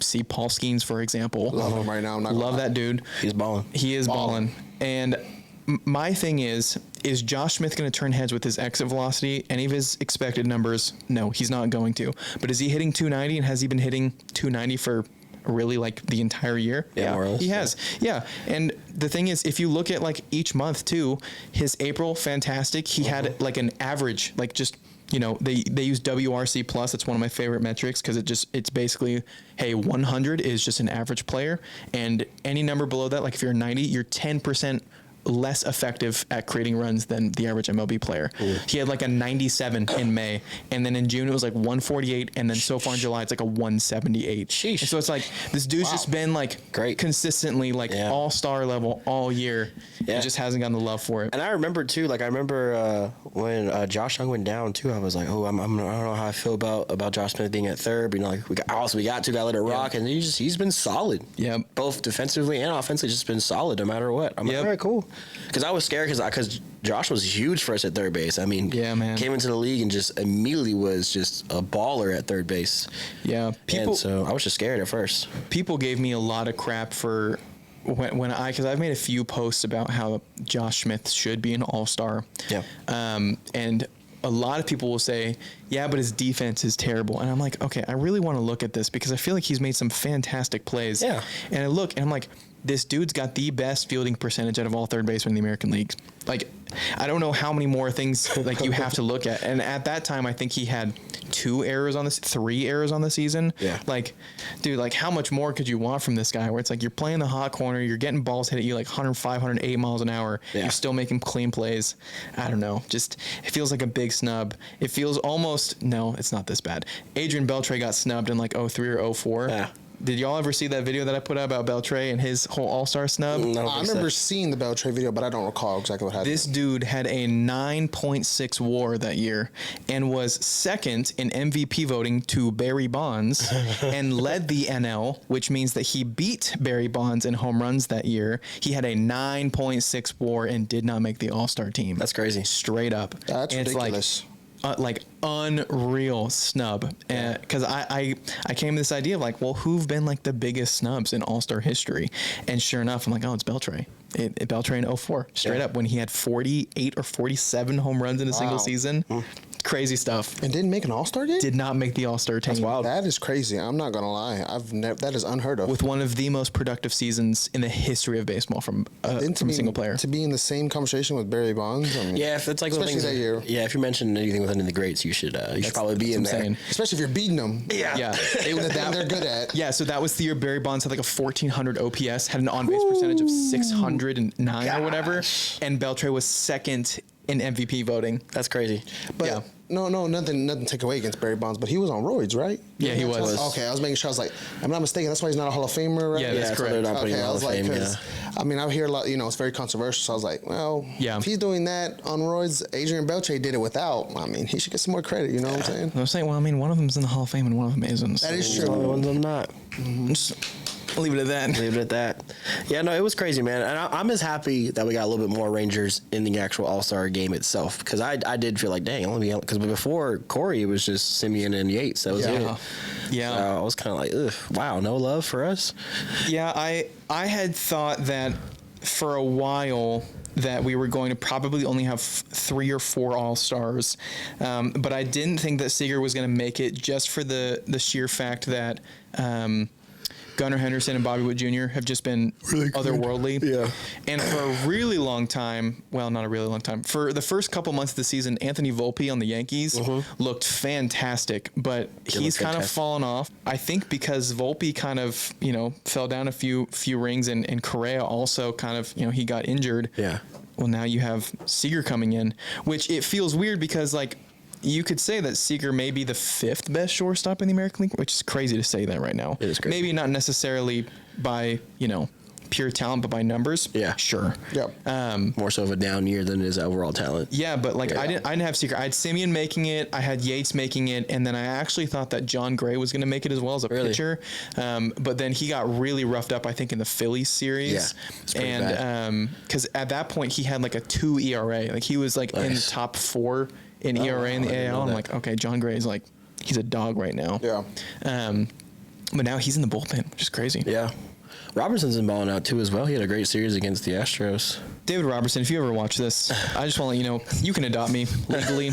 I won't be upset with that. I think he is my biggest man crush. Yeah. I'm not going to lie. David Robertson's knuckle curveball literally makes me feel things that I've never felt since my wedding night. It's just fantastic. It has 50 inches of vertical break. Yeah. Like, I don't know how someone throws anything, first off, above 80 miles an hour, but also that drops 4 feet. Like, yeah, it's a nice little. That's starting at your chin and it's at your ankles. Yeah, it just falls perfectly in. And when it hits, you're just like, like you just like, that's a good pitch. Yeah. Yeah, I love our bullpen right now. I think I still have it in my Instagram bio where I say I'm a bullpen guy. I will always vouch for the bullpen. Always. Yeah. Because it's the hardest job, because you have guys constantly that like they get their contracts selected, so they're coming from AAA and they're back up, then they get optioned. Coming back up, then they're optioned. It's the hardest job because it's the least consistent job and it's the least paid job that you get. It is so rare to pay relievers good money unless you're throwing absolute cheese. Like there's no way that you're getting a contract more than maybe like. And also, it's just so much pressure being a reliever, man. Yeah, for real. You just come in like that's like we were talking about in episode 2 with like role players in basketball. Like you're just like you're cold and you have to hit. We're asking you to hit. You're only going to shoot 6 times. We're asking you to hit 4 or 5 of those. Yeah, that's like, bro. Like you're coming in, game's on the line. Hey, bro, I need you to pitch out of your mind. Yeah, like it's just so much pressure, bro. Yeah, the bullpen right now is really, really solid, and I don't think our pitching gets enough respect because they really have put on a solid year, and I think it really has come down to the offense. I think we have 4 guys right now that have been like above average on the year in terms of like their run production. Everybody else is like, Garcia's starting to scare me a little bit, not gonna lie. It's really rough. So one of my creator buddies, he's writing for the Rangers. Nice. He also is on the Baseball's Dead podcast with Jared Carabas. It's like my 3rd time hitting this TV. I'm so sorry, Hello Studios. But so writing for the Rangers, he basically he DM'd me because I had made this story post about how Adolis, his slugging on fastballs is down like 150 points from last year to this year. It's like it's terrible. And he pointed out, if you look at his bat, he's like pointing his bat towards the pitcher where he doesn't even have enough time to like get around to the ball. Yeah, it was a fascinating observation where it's like, man, he's like making 91 look like 101. And it was a fantastic observation because I mean across the board his numbers he's chasing a lot more. His batting average is lower. He's chasing a lot, so much. Yeah. It reminds me of kind of the slump he went through in the middle of last season too, a little bit, where he had that. I remember that famous home run he had where he hits it and he'll grab the whole shirt because he came back type thing. Yeah, like it kind of reminds me of that slump where I was just like, bro, you can't hit anything. You can't to save your life. I wouldn't be surprised if we see him get dropped to like 7th in the order because right now he's batting 5th. I think that what will end up probably happening because I'm also. Nathaniel Lowe is my favorite player on the Rangers. Yes. He's my favorite. I love Nathaniel Lowe so much. He's been balling out too a lot. He's so good. The past like 2 months, he's been balling out. Yeah, and that's the thing is he always goes so underrated, but he's Silver Slugger and Gold Glover. Like the dude is so good at playing baseball. And also, if you want first hot take on the Rangers, I think Nathaniel Lowe should be the next career Ranger. Really? Like entire 15 to 20 year career. I think Nathaniel Lowe should be a Ranger for his entire career. I can see it. Because he's too valuable to the franchise, in my opinion, where he's not going to be someone that's going to command $25+ million a year. Yeah. He's not going to go out and get an 8-year, $200 million contract. That's not what's going to happen. Partially because he's not a super household name. Yeah. But he's going to be able to get something within the realm of, probably 9 figures, probably 7 years, 8 years where, you're sitting 120, 130 mil. Yeah. And I think that will make the fan base just like absolutely adore him. Yeah. Because he's so dang good. And he's one of the few people where it's like, I think he gets bumped back up. It's probably like the 5 spot. I love Langford batting cleanup right now. Such a good move. Yes. But I think you keep Adolis kind of 6, maybe 7. But, then you're getting to the point where it's like, you put Jonah Heim above Adolis. I don't know. Yeah. Where do you put Leote? Do you keep him? You keep him not like I don't know. Yeah, you keep Lodi where Lodi is. I feel like Leote's a good spot because it's like you're in that spot where it's like if you do something at bat, it's perfect. It's like great, you know what I'm saying? But if you don't, it's like I wasn't expecting much from you anyways. Yeah. That's literally how I feel every time Lodi Tavares steps up to the plate. I'm like, if you hit something or if you do anything positive, I'm like, great job, Leote. But if you don't, I'm like, I wasn't expecting much from you anyways, dog. I had a feeling that Leote was going to get brought up, so I got a stat for y'all. Y'all want to know something crazy? What's up? I want y'all to guess this year, what is the Rangers record when Leote Tavares gets 2 or more hits in a game? I'm gonna say some crazy. I'm gonna say 15-0. Okay. I'm gonna say like 20 and like 4 or something like that. That's a lot of multi-hit games. They're 12-3. 12-3. Oh, hey, 12-3. total. It's close. It's 15 total. That's impressive. Yeah, the Rangers end up winning basically 3 out of 4 times if Leote Tavares gets 2 or more hits. That's crazy. It is remarkable. So you said bet on the Rangers or Rangers winning if on Prize Picks? If Leote Tavares life pick. Yeah, and I think I saw something where if like in his first at bat he gets a hit, I think the Rangers are undefeated. I might need to verify that, but Leote Tavares ends up being the unsung catalyst. Yeah. Because if you think in baseball, who are you putting in your 9-hole, right? You're putting the guy where they're probably batting like 160, 170. It's your backup catcher. It's your whatever. And that's fine. But Leote's hitting like 230. And when he gets 2 hits in a game, who's probably driving him in? Marcus Semien, baby. Yeah. Dude's got 51 RBIs from the leadoff spot. Yeah, Semien had a nice year. And so all I'm saying is Leote does not get enough love. He deserves, I mean, you can clip this. Leote deserves all the love because he's making $2.5 million a year. People forget he's making $2.5 million. That's fair. Okay, he's in that ARB year. Okay, so he's making $2.5 million, and he's doing exceptionally well for a 9-hitter. Yeah. For a 9-hitter, he's exceptionally good at being a 9-hitter. And that's why it's like for him, if that's our center fielder, man, like I'm cool with that. I do like him on the defensive side of the ball. Yeah. I feel like he is very reliable on the outfield side. I just when it comes to batting, I'm just it's 11-hate. It's like he's like kind of like my Tim Hardaway Jr. I'm like when you make the shot, I love you, but when you miss it, I'm like, bro, I want to stab you and like I hate you, bro. Yeah. So Crazy because he's coming off like a 5-6 game hitting streak, if I'm not mistaken. Yeah, he's been doing pretty good. He's been doing nice lately. No, he has been doing nice. Yeah. I will not lie. He has been doing nice. I was about to say back when you're talking about Nathaniel Lowe, like I've always felt like, well, recently I felt like we honestly our infield is like one of the best infields I feel like in baseball. If you really like whenever we are healthy, if you have our corners with Josh and Nathaniel and then Semien on second, I feel like with Seager there too. I just feel like it's a very strong infield. So it's really solid. Yeah. Our defense has been good, and I think that people forget that it hasn't been as good as it was in 23, which is fine. Yeah. But yeah, I think that the defense does not get a lot of love either. But I mean, Marcus Semien is if not the best defender in all of baseball, one of the best defenders in all of baseball. He's so smooth with it. He's smooth. so dang good. Very smooth. No, I mean, I really like I mentioned last podcast, I'm panicking, but I'm not panicking about the Rangers. Like I just feel like I have to post, depending on how we play, post All-Star break is where I will start to hit the panic button or not. Right now, I'm not hitting the panic button. I feel like this is to be in a really good spot despite everything that has happened to us this season, barring injuries and all this stuff. I just feel like the fact that we are still able to have a chance to be in the playoffs, I think is a positive note in itself because, like I mentioned, I think without Bochy, this ship would have sank a long time ago. Yeah. A long time ago. Going back to that Houston series that we just had. Yeah. So I think people forget, too, that if Houston ended up sweeping that series, we would have them first in the AL West, and we'd also be 10 games under 500. Yes. So, like, the fact that we're 5 games out and only 4 games under 500. Or I may have that math. We're 4 under 500. Something like that. We're 46 and 50. Yeah. Okay. So we would have been. So we would have been 8 games under 500, but we would have been 10 back in the division. Yes. Yeah. That would have been a nightmare situation. But we're okay. Yep. Like we're chilling. And kind of my hot take is I think the Rangers win the division with an 85 and 77 record. 85 and 77. Wow. Yep.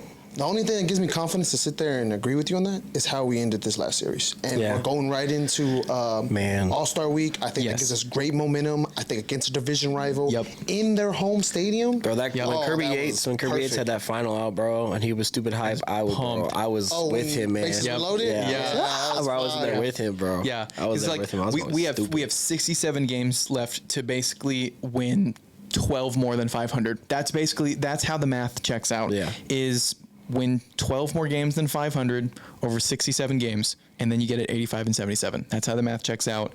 But the fact that we won 2 of those games in Houston was massive. That second game was rough. And what was so interesting about that game is the Rangers saw the very first pitch they see, that's the first run. The second to last pitch they see in the entire game, which happens in the 10th inning, that's when they scored the second run. Shout out Nathaniel Lowe. Like, yeah, for real. That's what I'm saying. He's so dang I know. good. He's been balling, bro. Clutch, too. Yeah, no, forever Ranger, man. Like, I really do hope. Yeah.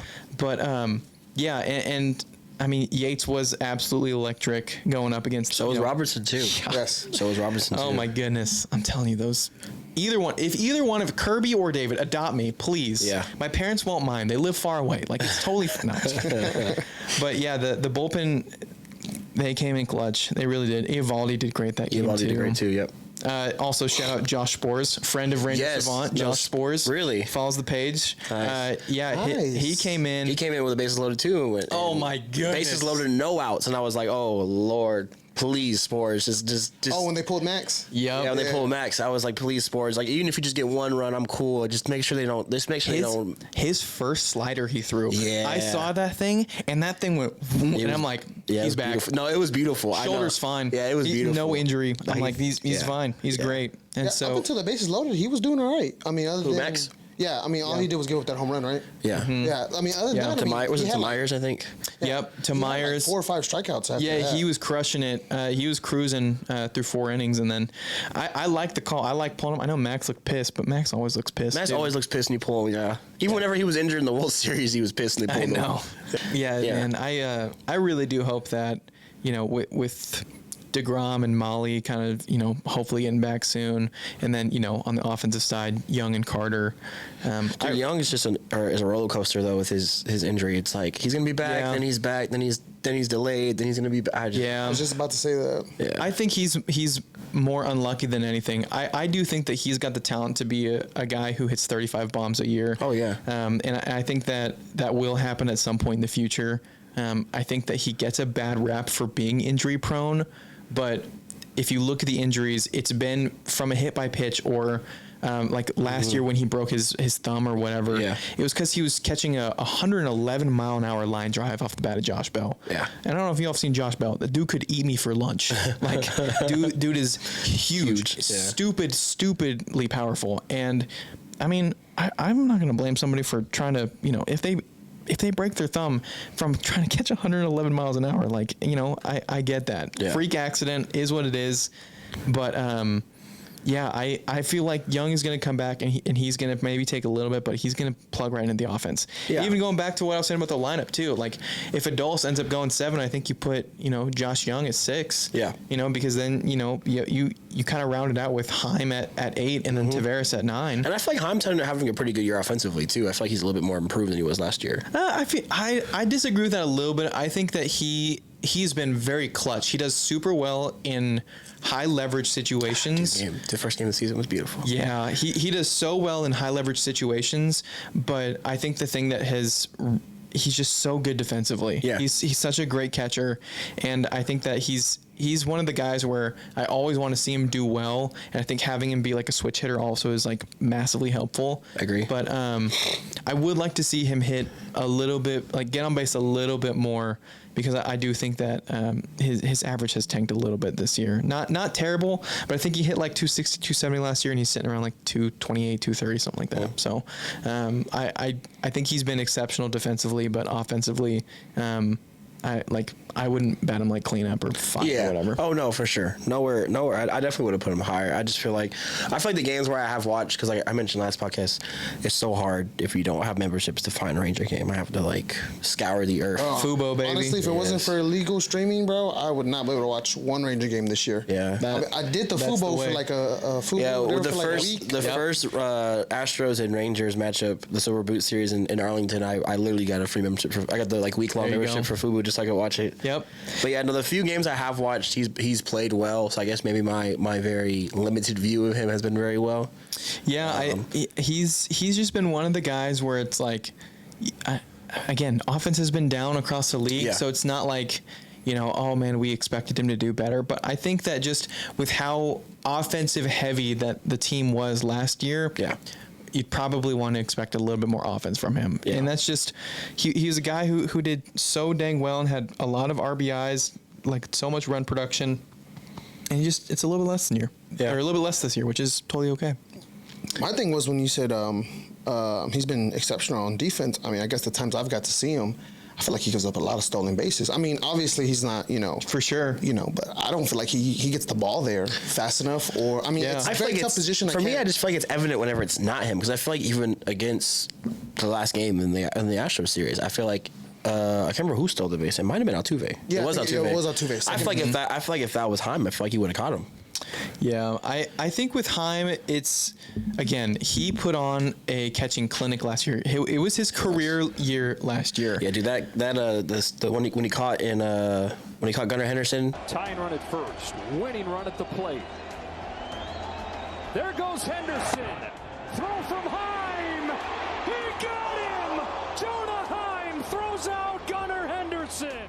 Oh, that was incredible. I remember I had to leave for work. I was watching that game and I had to leave for work. I remember I was sitting upstairs and I was watching the game and I started freaking out when he caught it. I was like, "What's going on, bro?" I'm like, "Nah, bro, you don't understand." Like it was dirty, bro. It was such a nice play. Yeah, man, Heim is also one of these guys where it's like, I'd like to see him be a Ranger for as long as possible. Yeah. Because we need good catchers. 100%. But I mean, the catcher we just signed in the draft is actually pretty good too. Malcolm Moore. Oh, really? That first round. Actually, I did not follow the MLB draft whatsoever. How many rounds did they got? I'm not gonna lie, because I remember seeing like up there. They get up there, right? Like 15. There used 16. To be like over 40 rounds, I think. Oof. I just saw David Ortiz's son just got drafted in the 19th round. Dang. Oh, wow. I know that we drafted the World Series, College World Series MVP. Yeah. Oh, Dylan, what's his face? From Tennessee, I think. Yeah. I forget what his name is. Dylan Drelling, I think. Yeah, everyone's talking about he's a steal of the draft. Yeah, he's incredibly talented. I'm probably going to do a video this week, most likely, of maybe a recap of kind of our top 2 picks. Yeah. Because I think they're both studs, and I think they're going to be excellent. He had like a 7 something. I could have read it wrong. Yeah, dude, he's crazy batting average. He's legit. I don't know if that's just how like college numbers are inflated like that, but he had a crazy batting average. His stats were insane. Yeah, I'm looking at Jonah Heim's stats right now, and it's really interesting to see because like last year, I mean, he really did have a career year last year. I mean, he hit 258 with 18 bombs and a 755 OPS. Right. This year he's at 241 with 8 bombs and a 644 OPS. So I mean, like, it's fairly close in terms of like home run and average, but his OPS is like 111 less. But yeah, a lot of his metrics are just kind of like meh. But you actually have a point. Like he's kind of mid this year in terms with a lot of his blocking, his framing, pop time, and all that stuff. Yeah. So that's actually good on you to see that. There's whenever I think Fangraphs, whenever they calculate WAR, their F4 calculation, they do the offensive side, defensive side, and so the amount of defensive runs saved, I think with at least Jonah, that's where he comes in as like a really really solid defensive guy. But yeah, I think just a lot of expectations for the Rangers, just like everybody's just going to be so dang good, and it's like we're locked in. We got Weiling, we got Evan Carter, and it's been, I think, a lot really underwhelming, and I think the fan base gets really really upset really quickly And that's like a huge thing for me. That's just all of Dallas sports. It's the same thing with Mavs, same thing with the Cowboys, same thing with Stars. Man, we have people in our like hoops in our hoop little group chat we have that when the Mavs were losing the finals, they were like, F this team. I'm like, come on, bro. We're in the NBA finals, y'all. Let's chill out a little bit, guys. Like we ran into a juggernaut. We can't be mad that we were losing to a juggernaut. Yeah. And so I think that people get they get a little freaked out whenever they see, oh man, we're, at the All-Star break, we're not even at 500. Yeah. But I really do think that like the plan all year has been reinforcements are on the way. Yeah. And people are going to get healthy. And this team, they've got some fight in them. And also, like we mentioned last podcast, this was the exact same script last year. Yes. It was obviously we're in a little worse position record-wise than we were post-All-Star break, but it was the exact same thing last year. It was we had a hot start, fell off because of injuries. It looked a little rough for a while, and then post-All-Star break, we turned it on, got into the playoffs, and the rest was history. So, I mean, you just gotta let it run out, let it run its course. Yeah. Trust in management. Like I said, that's the whole reason why I'm not really panicking. Like I said, it's just because of Bochy, man. If Bochy wasn't here, I'd be a lot more stressed. But I just feel like he showed me last year that it's like, all right, bro, like he knows how to handle these situations. He's been here before. He knows what guys he has, what pieces he need to put to where to make the ship correct until we get time for playoff time. I mean, a perfect example is with the Max thing. Yeah. I mean, he was having a decent game, gave up 3-4 hits in a row, and put us in position. Nobody out, and he's like, I'm gonna pull you in. Yeah. Hey, worked out perfect. Yeah, bro. Sporbs, if I was Sporbs, I'm coming on the mountain. I'm like, bro, bases loaded, no outs. Spores is a dog, dude. He's a dog, yeah. Yeah, and like if we think Yates, Robertson, Spores, Jake Latz, he's had some times where he's been kind of but like he's a really, really solid lefty arm. Yeah. You have 4 dudes right there that are incredible. And then if you want to round it out with the other guys that can be starters, but you want long relief, you got Dane Dunning, John Gray, and Jose Urena. And if that's your bullpen, dude, that's 7 dudes where it's like, that's not bad. Yeah, it's not that bad. That's not bad at all. Dane Dunning's definitely, I don't know, I guess I was just a little bit more hype about him. Oh, I still love him. I do, but I just think my expectations just definitely lowered for him this year. After so far, I thought the slump was going to, because he was in a slump for a little bit. I thought it was going to come out, but he just kind of, and then right back. Well, it's weird because like he's been kind of this year, but his strikeout numbers are like way up. Yeah. Exactly. That's what blows my mind. Like, dude's K-ing people. His stuff is nasty, but he's just getting hit a little bit more. He's giving up a lot of home runs. That's where most of his it is mostly home runs. I really a lot of times I have seen him. He's been playing well, and then when someone gets a hit, it usually is like a home run. I'm like, come on, Dane. Yeah, and so I think putting him in the bullpen for long relief is good. But I'll always love that. I don't know how much YouTube y'all watch, but he looks like Markiplier a little bit. Yeah, he does. Which is always that's always a fun comp. But speaking of which, I was about to mention, I forgot to during the Astros. I always make a joke that how Altuve looks like Brucey from Longest Yard. Bruh. Every time I see him, I always think of Brucey from Longest Yard. He looks straight up like him. That's funny. Yeah. Yeah. A lot of people. And this is probably another hot take. I try to be very cordial with Astros fans. Yeah. Now, there is a time and place, and I will say the comments that when I clap back on TikTok. I don't clap back on Instagram because most of the time people are pretty nice on Instagram. Yeah. On TikTok, people are ruthless. Really? But they're also 11, so they don't know how to spell. Fair. And they also do not like it when you call them little bro. And I know that because even as a 25-year-old, I hate that too because it's a little demeaning. Yeah. But it's demeaning to 11-year-olds even more so. So that's exactly what I'm going to say. Bros. Yes. And so that has been my favorite thing is just saying something where it's like an objective fact and then add little bro. Little bro. Yep. That's it. And then they rage and then I just leave it. See, my experience with Astro fans have been horrible, especially on Instagram. When I made that Adolis Garcia, I mean, I talked a little trash in the caption. I think I said like, Garcia's back to owning to Astros stuff like that. I was talking my mess a little bit, but bro, people were like, especially people still comment now. Like I literally had some guy comment today, like, how y'all doing now? I wanted to be like, well, we just beat you in the series. That's the thing, and I don't get the whole like, oh, he's on roids or whatever. Like, that's the thing that I don't understand. It was an April Fool's joke. That's why it was a big April Fool's joke that he was on April 1st. It was like, oh, Garcia has like been confirmed. Like there's been reports. Yeah, it says positive. Oh my goodness. So that was the thing. Just rode with that. Yeah, people were riding with their hardcore. So like literally like half of my clapbacks on my Garcia post is, bro, you were fooled by April Fools. Like please wake up to reality, dog. Like, oh, that's why he's on roids. That's why he's on roids. That's why he's on roids. I'm like, bro, he's literally not on roids. Yeah. I hope he's not on roids. If he's on roids playing this bad, then there's a problem. Yeah. You need to get off. Yeah, you need to get off, dog. Go back Bro, to get off the trend, please. No, please. So yeah, no, my experience with Astro fans is horrible on Instagram. They were like, bro, I said one thing. Oh, here goes these Ranger fans. They win one. They don't know how to act. They don't know how to act. I'm like, oh, jeez. First of all, nobody talked about the Astros until after 2012, bro. Yeah. When they got hot and actually started with me. Before that, no one knew who the Astros were. Yeah, it's true. Let's be real here. In 2010, they was talking about the Rangers, the back-to-back, losing. That's who they were talking about. They weren't talking about Astros. Astros had a couple good years, the past 6, 7, and that's it. That was built on cheating. And yes, on top of that, you were built on cheating. Yeah. I don't mean to sit there and get. I'm not gonna lie. I'll get into it. The Houston Astros. I got a cousin. Shout out to Jacob. Shout out Jacob. Yeah, I got a cousin who's a Houston Astro fan, and we'll go at it. Like when they won the second game, he posted on there, F Rangers, blah blah blah. So of course I clapped back. And then when we won the next day. Guess what? Posted the exact same thing. And we were just going back and forth. And he's like, y'all don't know how to act. You're a bandwagon, this and that. How am I a bandwagon? I've been watching since 2009, since 2010. I got my heart broken. I've been a fan since 2013. He literally said, and I don't want to put him out like that, but I got it on chat. He even said, I've been a fan since 2012. When did they start getting hot? Yeah. 2013. I got this ugly photo of me like in front of like the old stadium, shit, like decked out 7-Eleven Oakleys. I'm like, and that is the picture that I pull up when I'm like, I've been a fan for a long time. Like y'all don't understand. I'm gonna show y'all this right now, and then y'all can actually put it on the pod too, just so that people can see just how incredible that I looked when I was 11. I don't know how old I was, but it's just like, that's the thing is whenever people say like, oh, you're a bandwagon, you're whatever, or my new favorite one is people say, I've had Houston fans in my comments that'll be like, Rangers fans get really silent when I tell them that their entire franchise was based on cheaters because they're talking about A-Rod, Palmeiro, talking about Sosa. And first off, I'm going to defend Palmeiro till I die because I think that he did not rightfully get popped, because if you hear his story with Tejada and how he didn't know, why would a dude pop on his last year when he's 41, when he's already hit 550 career home runs? So, hot take. But anyways. And Alex Rodriguez, he was only with us for a year or two? That's the thing.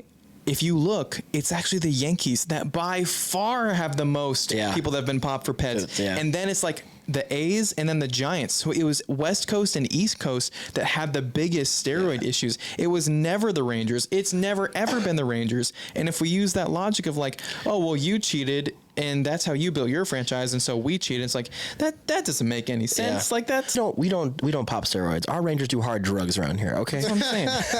We pop and trend like a Dolus. We don't do steroids. We do hard drugs. And the crazy thing is, like you said, we didn't win anything with those. You know, those quote unquote actually cheaters. Been investigated, won, and my man was styling. proven. Man was styling. Yeah, we got them 7-Eleven Oakleys, baby. Oh yeah. Boy, that's an old school shirt too. That says 2011 playoffs, baby. MLB authentic collection. Oh yeah, so, people don't remember the antlers. I got the receipts, baby. Yeah, the antlers on my way back. Yeah, bro. The antlers were crazy. Yeah, antlers were crazy, bro. I wish I still had my shirts. We had those shirts, and then we had we bought a whole bunch of playoff World Series gear, all that stuff, and then we had a cat, and he like ruined all of them. Yeah, it was tough. Dang. So I had a whole bunch of the 2010s, 2011 runs, yeah. I had a whole bunch of that stuff. Same with the Mavs. Same with the Mavs. When the Mavs won in 2011, I bought a whole bunch of authentic Mavs gear. Just got ruined and lost. That's tragic.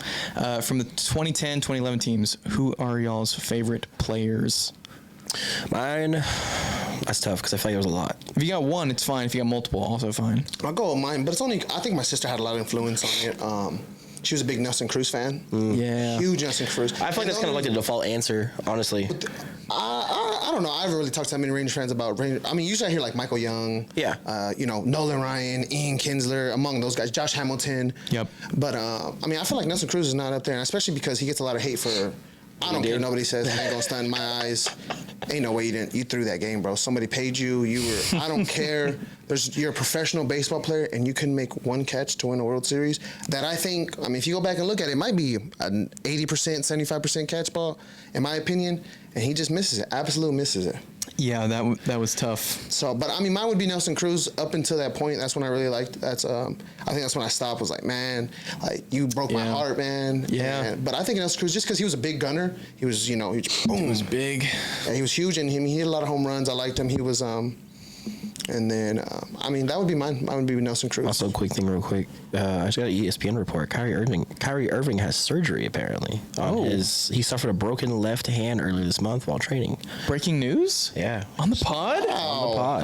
Oh, snap. Just got a notification about that. But yeah, favorite Ranger from the 2010-2011 squads. I was always a big Ian Kinsler fan.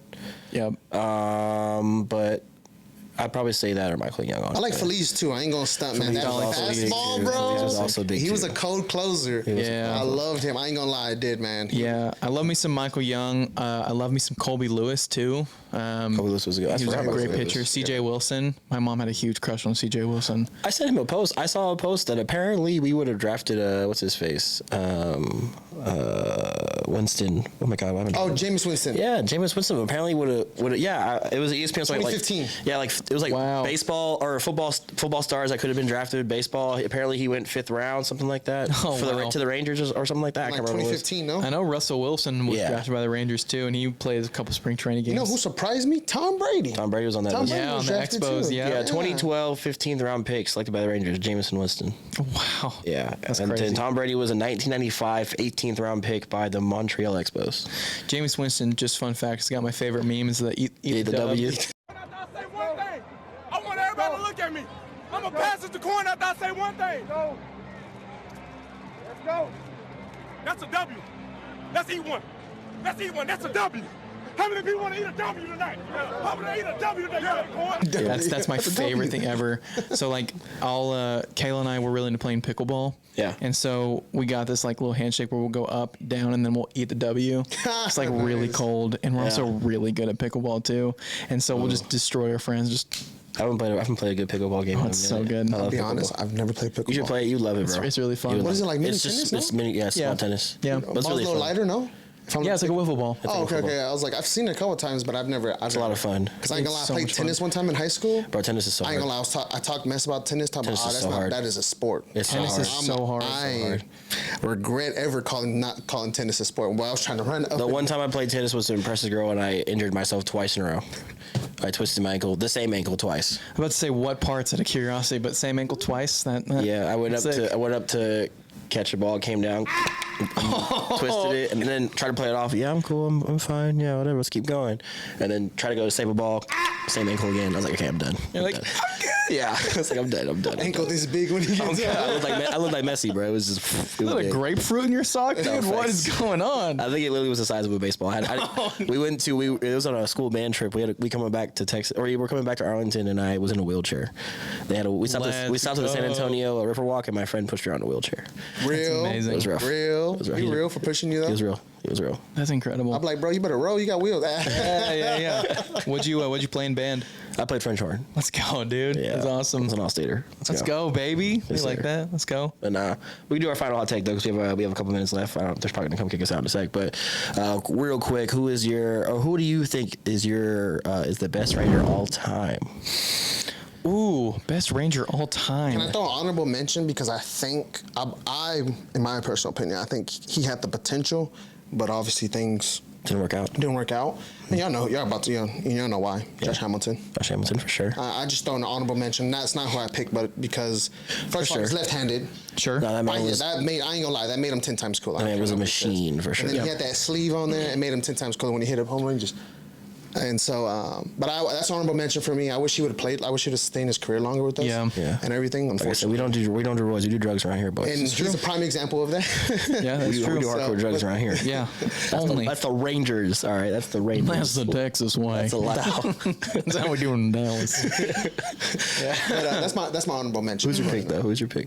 All time? Yeah, who do you think is the best If Ranger of all time, or either best or your favorite Ranger of The all one time? that comes to mind, like seriously comes to mind. I know I said Nelson Cruz, but if to me, and it's gonna be everybody's probably gonna pick a typical. Everybody's gonna think it's typical, but when I think Texas Rangers, I think Michael Young. It's fair. I really do. I grew up watching him. Him being number 10 in every sport, that's like one of the best. If you're number 10, you're usually pretty bad. Yeah, you're a dog. Yeah. So when that comes to mind, that's what comes to mind to me. Him and Ian Kinsler. I ain't gonna stunt. I love Ian Kinsler as a kid. Mine was easy. Mine's Nolan Ryan, straight up. Nice. I think that's just, especially the more, because I feel like when I was getting into baseball, one of my old roommates too, my shout out Blake, he kind of like educated me a little bit more on like the actual like analytical side of baseball. But he was telling me like the things the stories about Nolan Ryan and just how like crazy he was, and it's just like when I hear it, and then also too, I feel like Nolan Ryan is one of the very few baseball players that I know that like is big outside of baseball too. Just has a lot of influence outside of the game itself. Yeah. So I feel like that's mine. I'm gonna say 2. Right. So I think number 1 is Pudge Rodriguez. Okay, Pudge is up there because too. I feel like you don't get a statue of you outside of the main entrance for the ballpark if you were just some Joe Schmo. I genuinely think that how good he was offensively as a catcher in the 90s. I mean, like, the dude was just fantastic at playing baseball, and I think all time, and I think that the numbers would back me up on this. I think he's probably the most valuable in terms of like just how many games did he help the Rangers win. I think it's going to be Pudge. Really? My number 2 is actually going to be Rafael Palmeiro. And it's close. So I don't know if y'all know this about Palmeiro. So Palmeiro, he kind of went back and forth between the Orioles and the Rangers. Yeah. From 80s, 90s, early 2000s. Okay. And his whole thing is he was first base, and he was a fantastic, like, Gold Glove first baseman who also cranked like 40 to 50 bombs a year. So consistently, you're going back and forth, you're playing for years and years and years, and you're just constantly good. And my thing is, for the 10 or so years that he was in Texas, it is so difficult to be able to put up that much offensive consistency before the steroid era happened, which, early 2000s. Yeah. But we're talking late 80s, 90s, and the dude just balled out. He was so good defensively, offensively, just all around. Incredible baseball player. I think that if he didn't have the allegations of steroids, I think he'd have his number retired too. Straight up. I think he'd have his number retired for the Rangers. Nice. He's that good. And I think that, granted, Corey Seager's number 5 right now, but I think Ian Kinsler maybe one day. Maybe not now that Corey Seager has 5, but number 5 could have also been retired for Kinsler. Honestly, I'm surprised it wasn't. Yeah, to be honest. Kinsler was a dog. Kinsler's too. a beast. But I would say either Raffy or Pudge. Those are probably the 2 best Rangers all time. Has that cool cocktail commercial. Yeah, he does. Yeah, he's got that Choctaw money. He does have that Choctaw money. Yeah, but either one of those guys, they're just too good. And fun fact about Palmeiro, he has the least amount of games played at a position and won the Gold Glove Award. Oh, really? Wow. Y'all want to guess how many games it was? How many? I'll take a guess. Let's go. 162 games in a season. So I'm gonna say under 100. Okay. I'm gonna say under 90. 29. That's 29. Crazy. How good of a first baseman do you have to be to only play 29? To play 29 games and be like, yeah, the guys that play the entire season, you're better than them. That's crazy. Insane. Now, I think that it's probably because he transitioned into a primary DH that year. Yeah. And the voters just didn't realize that. They were just like, oh, yeah, he's still playing first base. And they didn't realize, we didn't look at any of the box scores. It's only had 29. So that's the thing. Like, that's the biggest flux. Like, I showed up for like 10% of the games or 20% of the games, and I still got the dang award, bro. That's crazy. No, Golden Glove off 29 is crazy. I'm not gonna lie. That is outrageous. Yeah. 162 games. Wow. That's crazy. Yeah. There's your hot stuff for the end of the pod. For sure. Yeah. 100%. Well, yeah, we'll go ahead and close it up here, man. Appreciate you being on the podcast with us. This was so much fun. It was so good. We'll definitely have you on more, especially like come October time or as we gear up into the playoffs. Baseball postseason, baby. Yeah, baseball postseason, baseball off season. Whenever we need a baseball guy, we know exactly who to call, man. Yes, sir. I want to thank you for coming on, and hopefully maybe we can do some pregame live shows for certain games in the future. Oh, that'd be so much fun. I'd be so down. We can maybe talk about doing some games, have a little live stream before the game. Oh, that'd be awesome. All right, man. Well, thank you for tuning in, man. I'm Isaiah. This is Dan. I'm Will. It was good seeing y'all. Appreciate y'all. See you next episode, guys. Peace.